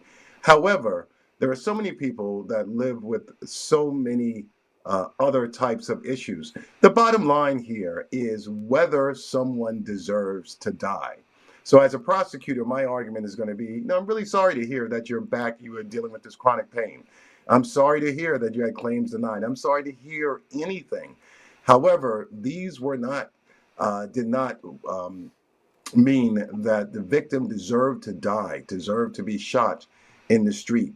So, and I would also be careful about making that argument, certainly in front of a jury, because juries react very poorly when an argument doesn't pass the laugh test, so to speak. That's a good point. That's a good point. We have a question from, I think it's WB. There's like a weird symbol in front. I thought it was Cal WB, but it's WB. Who put up the reward money anyway? So $10,000 came from Crime Stoppers. $50,000 came from the FBI. I will tell you, CNN has just reported it may take a while before anyone gets that reward money, because at a news conference, Pennsylvania State Police Lieutenant Colonel George Bivens said that there was this customer in Altoona, Pennsylvania, who recognized Luigi Mangione eating in this McDonald's restaurant, notified the McDonald's employee, then police was called. But it says in the Thompson murder case, it's possible multiple people could be entitled to claim the reward money, because if multiple people were actually part of the apprehension here. And simply reporting a tip to a crime is not enough. The FBI offered a reward for information leading to the arrest and conviction of the individual responsible. Does Serena, you know anything about reward money, or do you want me to throw that to somebody else? If I wish I could get some reward money, honestly. there you go. So that's all I know about Tom, it. Kirk, you guys know the answer to this in terms of how the reward money might be divvied up, or who might get the reward money, how a tip is not enough. Any of you want to jump in on that? I'll talk just about the general, and the professor may want to jump in, but when you do a proffer, for example, with the federal government, I think it's similar to that. There's something called the substantial assistance bump. And that means that rather than just a category down for acknowledging what we call acceptance of responsibility, they want you to actually help in the prosecution. And I think the reward money standard here seems to be the same, which is it's not just him getting caught, it's not just him being arrested, it's the arrest and the conviction. So essentially, if he gets found not guilty of everything, in theory, they could get out of the reward. That's a good point. Professor, do you want to add anything to that? No, I think Tom, what he stated quite eloquently and as accurately describes this. So I wouldn't have anything to add. So, Serena, let me go to you this. We have another question from Aiden Solis. What do we know about Luigi's motives as they pertain to his history with UnitedHealthcare? Are his stories congruent with others in the UnitedHealthcare sphere, and do they have a history of it? I mean, right now we don't really know, right? I mean, but the thing is how important is motive for investigators or prosecutors, right? They don't need to prove motive to prosecute him for the firearms charges, for the murder charge, but my gosh, do we want an answer as to what happened here? Absolutely. Assuming he did it. Assuming he did it, of course. Whether that motive lines up with his manifesto, it feels like it could. You're right. The prosecution does not need to prove motive in any case on any charge that they ever bring. But we all know a jury wants answers. They want to know why. And a prosecutor is always going to be able to be more successful if they're able to give a jury a motive, if they're able to explain to a jury why somebody did what they did, especially when the charge is so heinous, and especially when the person that they're charging is so intelligent. Because otherwise, why would this person do the crime unless there was a serious reason why they'd want to do such a thing? Yep, that's a good point. All right, here's what we're going to do. We're going to take a break. When we come back, we're going to get Sierra Gillespie back on, who is live in Altoona, Pennsylvania. She will give us the latest because she is right outside that McDonald's where Luigi Mangione was ultimately arrested. So stay with us here on Law and Crime. We'll be right back right after this. It's funny, sometimes it's really great that it's heard a lot. It was interesting that, the assassination thing happened. Yeah, were you there for that? Yeah. Did you do a lot of the campaign stuff? Really? But I was also covering Ohio. And Appalachian. But all for Getty. Or for the New York Times too. Washington Post a lot. Okay, I'm ready to see you guys. Very good there. Any updates? Any updates? You're ready. Okay. Ready. Again, reminder. Please, respectful. We're going to put him in. We're going to go that way. So all y'all need to make sure that they can make Stay it on turn. my back. Sheriff. Hey, Sheriff. Can you walk into this door over here? That's us, Appreciate you asking, but no.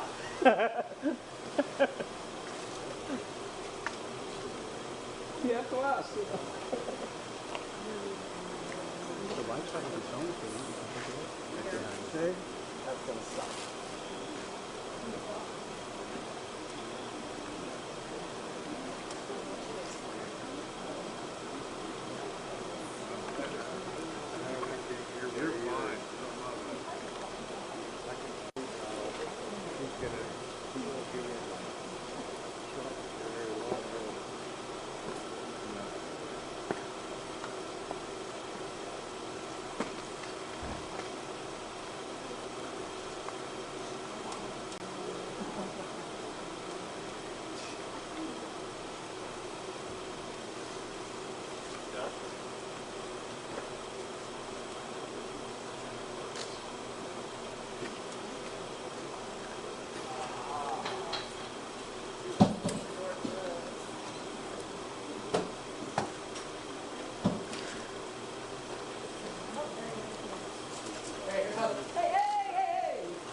What's happening, Luigi? Anything to say? What's going on, Luigi? Luigi, it's me, Mario. Me, Mario. Can't see him in the background. Luigi, it's me, man.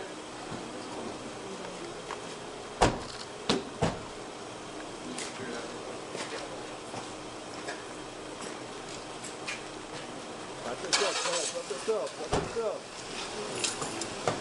Watch yourself.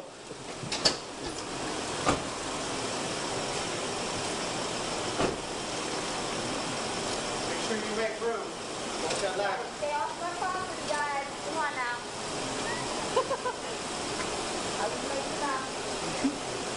Marianne, can they at least step back enough so we have room? Yeah. Just to make this much space. Yeah. hate to have anybody's toes get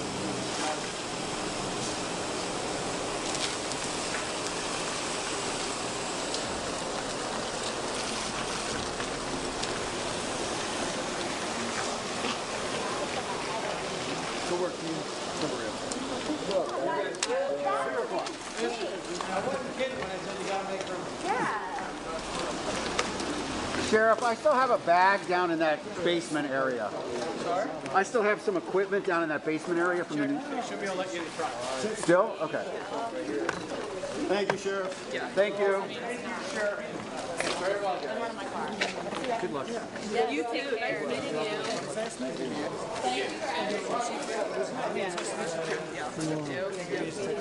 Thank you for having me. We bonded and now it's Yeah. we left out a good bond. All right. Take care. What is Ted? Ted? Be safe, guys. Be dry. Okay, great. Maybe Beth and I will go over to the what's his name?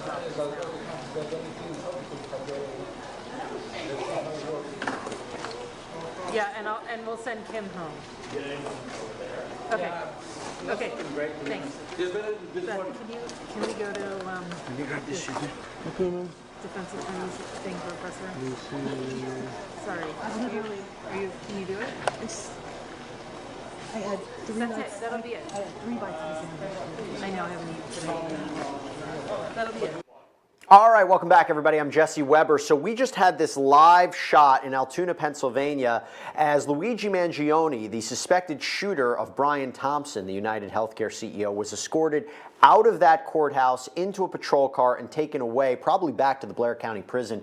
Right now there's an issue where he has been denied bail. He appears to be contesting extradition, although all the pieces of the puzzle are coming together, where the governor of New York, the Manhattan DA, are going to be working to get him extradited back to New York, where he is going to face a second-degree murder charge as well as weapons possession charges, and there's also a forged instrument charge as well. So again, we'll follow a little bit more about that, but I want to bring back in Sierra Gillespie, who is actually live outside of that McDonald's in Altoona, Pennsylvania, where Luigi Mangione was arrested yesterday. Sierra, it's good to see you again. Talk to us about the security perimeter, because that has now become what was just not just an everyday for people to get their breakfast, lunch, and dinner. Now it is essentially a key location in this case. Oh, wait, I'll tell you what, Sierra, I'm so sorry to do this. Stand by. We're getting word there is a press conference happening right now. Let's go to that, and then we'll jump back to Sierra. On that, I just know that, I haven't seen it, so I can't comment on something I haven't seen or heard. Any comment on the outpouring of support there's been for him online? No, I mean, people are entitled to their opinion, and like I said, if you're an American, you believe in the American criminal justice system, you have to presume him to be innocent, and none of us would want anything other than that if that were us in those shoes, and so I'm glad he has some support. Listen, Nick, you just said a moment ago that that's what lawyers do when telling their clients to be quiet. What did you mean by that? Oh, no, I mean, because I'm going to do all the talking, it's, you have the right to remain silent, and I believe in that right. All right, and you are Thomas, T-H-O-M-A-S? T-H-O-M-A-S, yes, middle initial M-D-I-C-K-U-R. Do you still have plans to hold a press conference later today? Yeah, a little bit. I'm sorry. You know what? I haven't received anything. I got paperwork, and I want to meet with the district attorney, and we'll have hearings. We'll be able to see all that, but I haven't seen anything. Are you as a human being aware of what happened in New York over the last week? And were you aware of this before you were retained? I mean, I don't have a whole lot of time to follow the news. I of course knew of it. But I don't Is this his attorney? Follow a lot of things sometimes in the news, because sometimes the press gets things wrong. Like I said, I was very irritated, getting some backlash already that some news agency had indicated we waived the arraignment, we waived the extradition, and that's what irritates lawyers like me, is if you're going to print it, get it right. Do you find it surreal that you're now representing the guy they've been looking for? Yeah, I don't know. No. Is this the biggest case you've ever been on? Yeah, they're all big. All my clients, whether it's a speeding ticket or whether it's a death penalty case, which I am qualified to do death penalty case in Pennsylvania, so they're all big. All my clients are equally important to me. Can you just explain to regular folks like, what's going to happen, the timeline from now? Yeah, like I said, probably something maybe in about the next month. Like I said, the judge set some motions, some deadlines, and they're going to have to come up with some things. We're going to have to come up with some things, and we're going to move forward with that. So, just going to pay attention to that. And Right. It seemed like on the bench you guys were sharing a little laugh. Like, have you formed a little friendship with him? Sharing on the bench? What do you mean on Like the when bench? you were sitting up there at the table, you were kind of have you Well, formed a little friendship with him? Yeah, I mean, he's my client, and I want him to have trust and faith in me, and I This is Thomas Dickey. Can we confirm? Yeah, we're human beings, and we have a relationship. Is he going to have a trust in the system? Relationship. Is he going to have a trust in the system? Well, I'm trying to, that's why I talk about presumption of innocence, things like that. I'm hoping to instill that trust in the system with it. Again, I can't comment any further on that. Do you have any concern about his health, mental health? Do you have to reach out to explain any? I won't comment on that. That doesn't mean I do or I don't, but I just.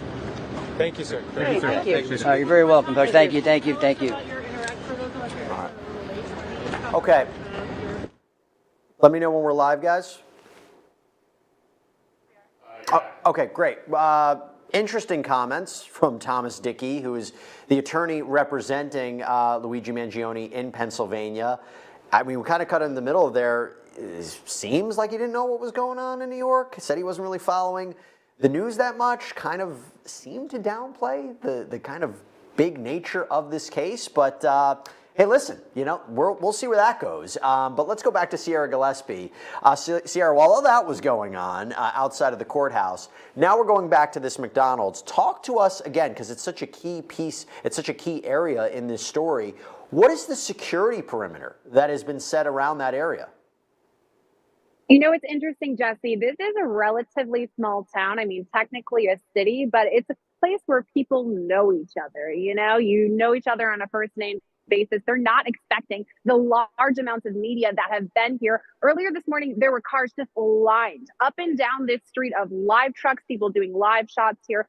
So obviously there's a lot more people at this McDonald's than they're used to. I actually spoke with a security guard just a couple minutes before this live shot, and he told me that McDonald's has retained his entire firm to protect not only this McDonald's and kind of keep tabs on it, but also other McDonald's in the area too, just in case. I mean, they don't know what's going to happen. They didn't expect that this person, this fugitive of law, was going to be arrested here. So I think they're just covering their bases and making sure, because people are still kind of spooked out here.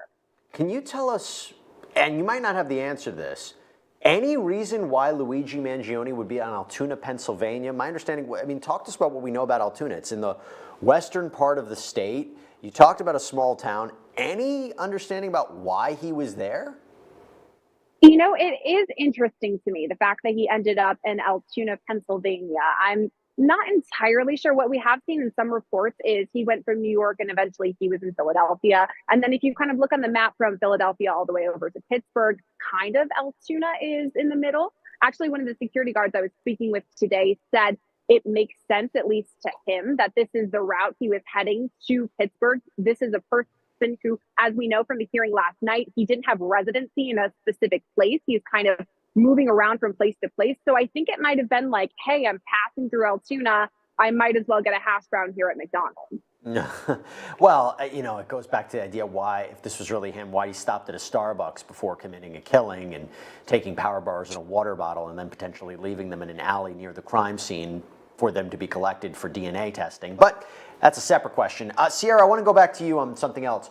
We just heard a little bit from Thomas Dickey. I'm not sure if you were able to hear it yourself, but what was he like in that courtroom? What were the arguments that he was making?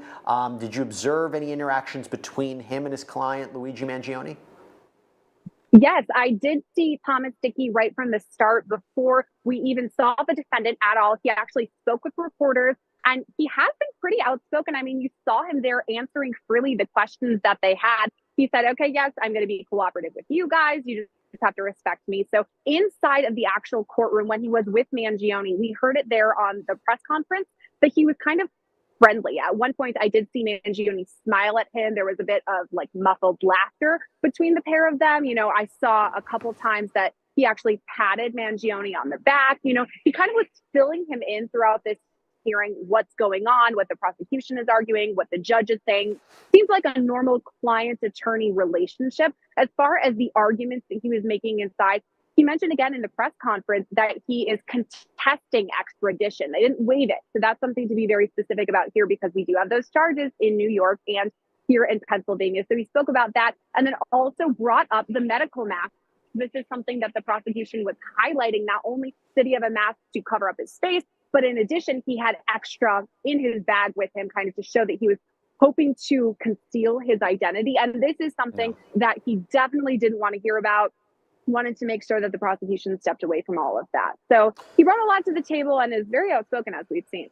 Yeah, interesting. All right, Sierra Gillespie, fantastic reporting. Thank you so much for coming on. Please stay safe out there, and you're our eyes and ears in Altoona, Pennsylvania, as the story develops. Thank you so much.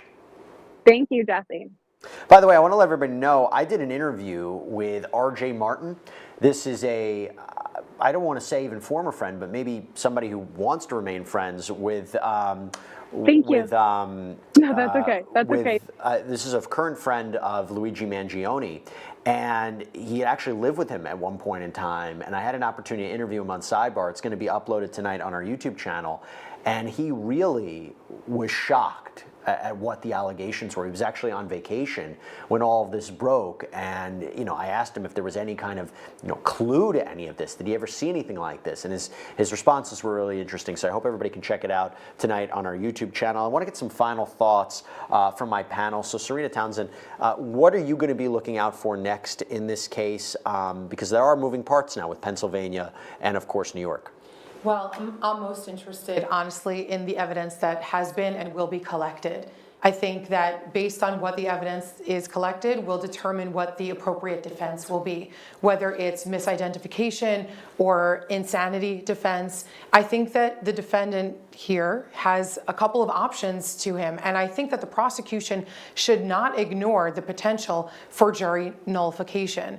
We know that the public outcry, at least at the outset, has been in support of Luigi. And Manhattan is typically a pretty conservative jury. But that being said, there are a lot of people here who have mixed feelings about what happened. And if a prosecutor just looks solely at evidence and they don't think about what the jury of his peers are thinking, then they may not win this case. So that all is going to play out, I think, as we see the evidence unfold. Kirk, how about yourself? You're going to be looking to the legal process to see what happens with Luigi Mangione. Are you going to be looking at the public reaction to what his arrest means? What are you going to be looking out for next? I'm going to be looking at the legal process, and I'll tell you exactly why, focusing on what his defense counsel just had to say. This may not be the best system of justice, but it's the one we got, as the saying goes, and it is certainly one of the best in the world. And the basic tenet is that no person is assumed guilty. They are presumed innocent until proven guilty. And we have something called due process. And even someone who is accused of a heinous crime deserves due process. They deserve a defense, a vigorous defense. And I think it'll be important to see just how vigorous that defense will be. And I think the public is going to have to take a deep breath and not get angry about the fact that a vigorous defense will be mounted. Because otherwise we wouldn't be following due process of law, and this wouldn't be the United States. So it'll be very interesting to see how this unfolds legally. This is giving very Brian Kohberger kind of vibes of the minute. There was this manhunt, there was a search for him, there was an arrest, now the charges, and now we move forward with the legal case. And it appears that it's going to start in New York. And once it moves to New York, then you begin the process, and you have to move forward with the grand jury indictment. You move forward with motions. There's going to be discovery. This is the beginning of what is going to be a very long process, but we are going to cover it for you as best as we can here on Law and Crime. So Serena Townsend, thank you so much for coming on. Really appreciate it. Great seeing you. And also Kirk Burkhalter, thank you so much. Give my best to all the folks at New York Law School, my alma mater. Really appreciate it. Thank you both so much. Thank you. Thank you. All right, and everybody check out, as I said, we have that interview coming up on the YouTube channel tonight with R.J. Martin. This is Luigi Mangione's friend, former roommate. We get a perspective from him on all of this. Thank you so much for all your questions tonight. We'll kind of maybe keep on doing this as there are developments in this case. And I also want to thank Sierra Gillespie and my other guests for coming on as well. Have a great night, everybody. Thank you again. I'm Jesse Weber. I'll see you next time.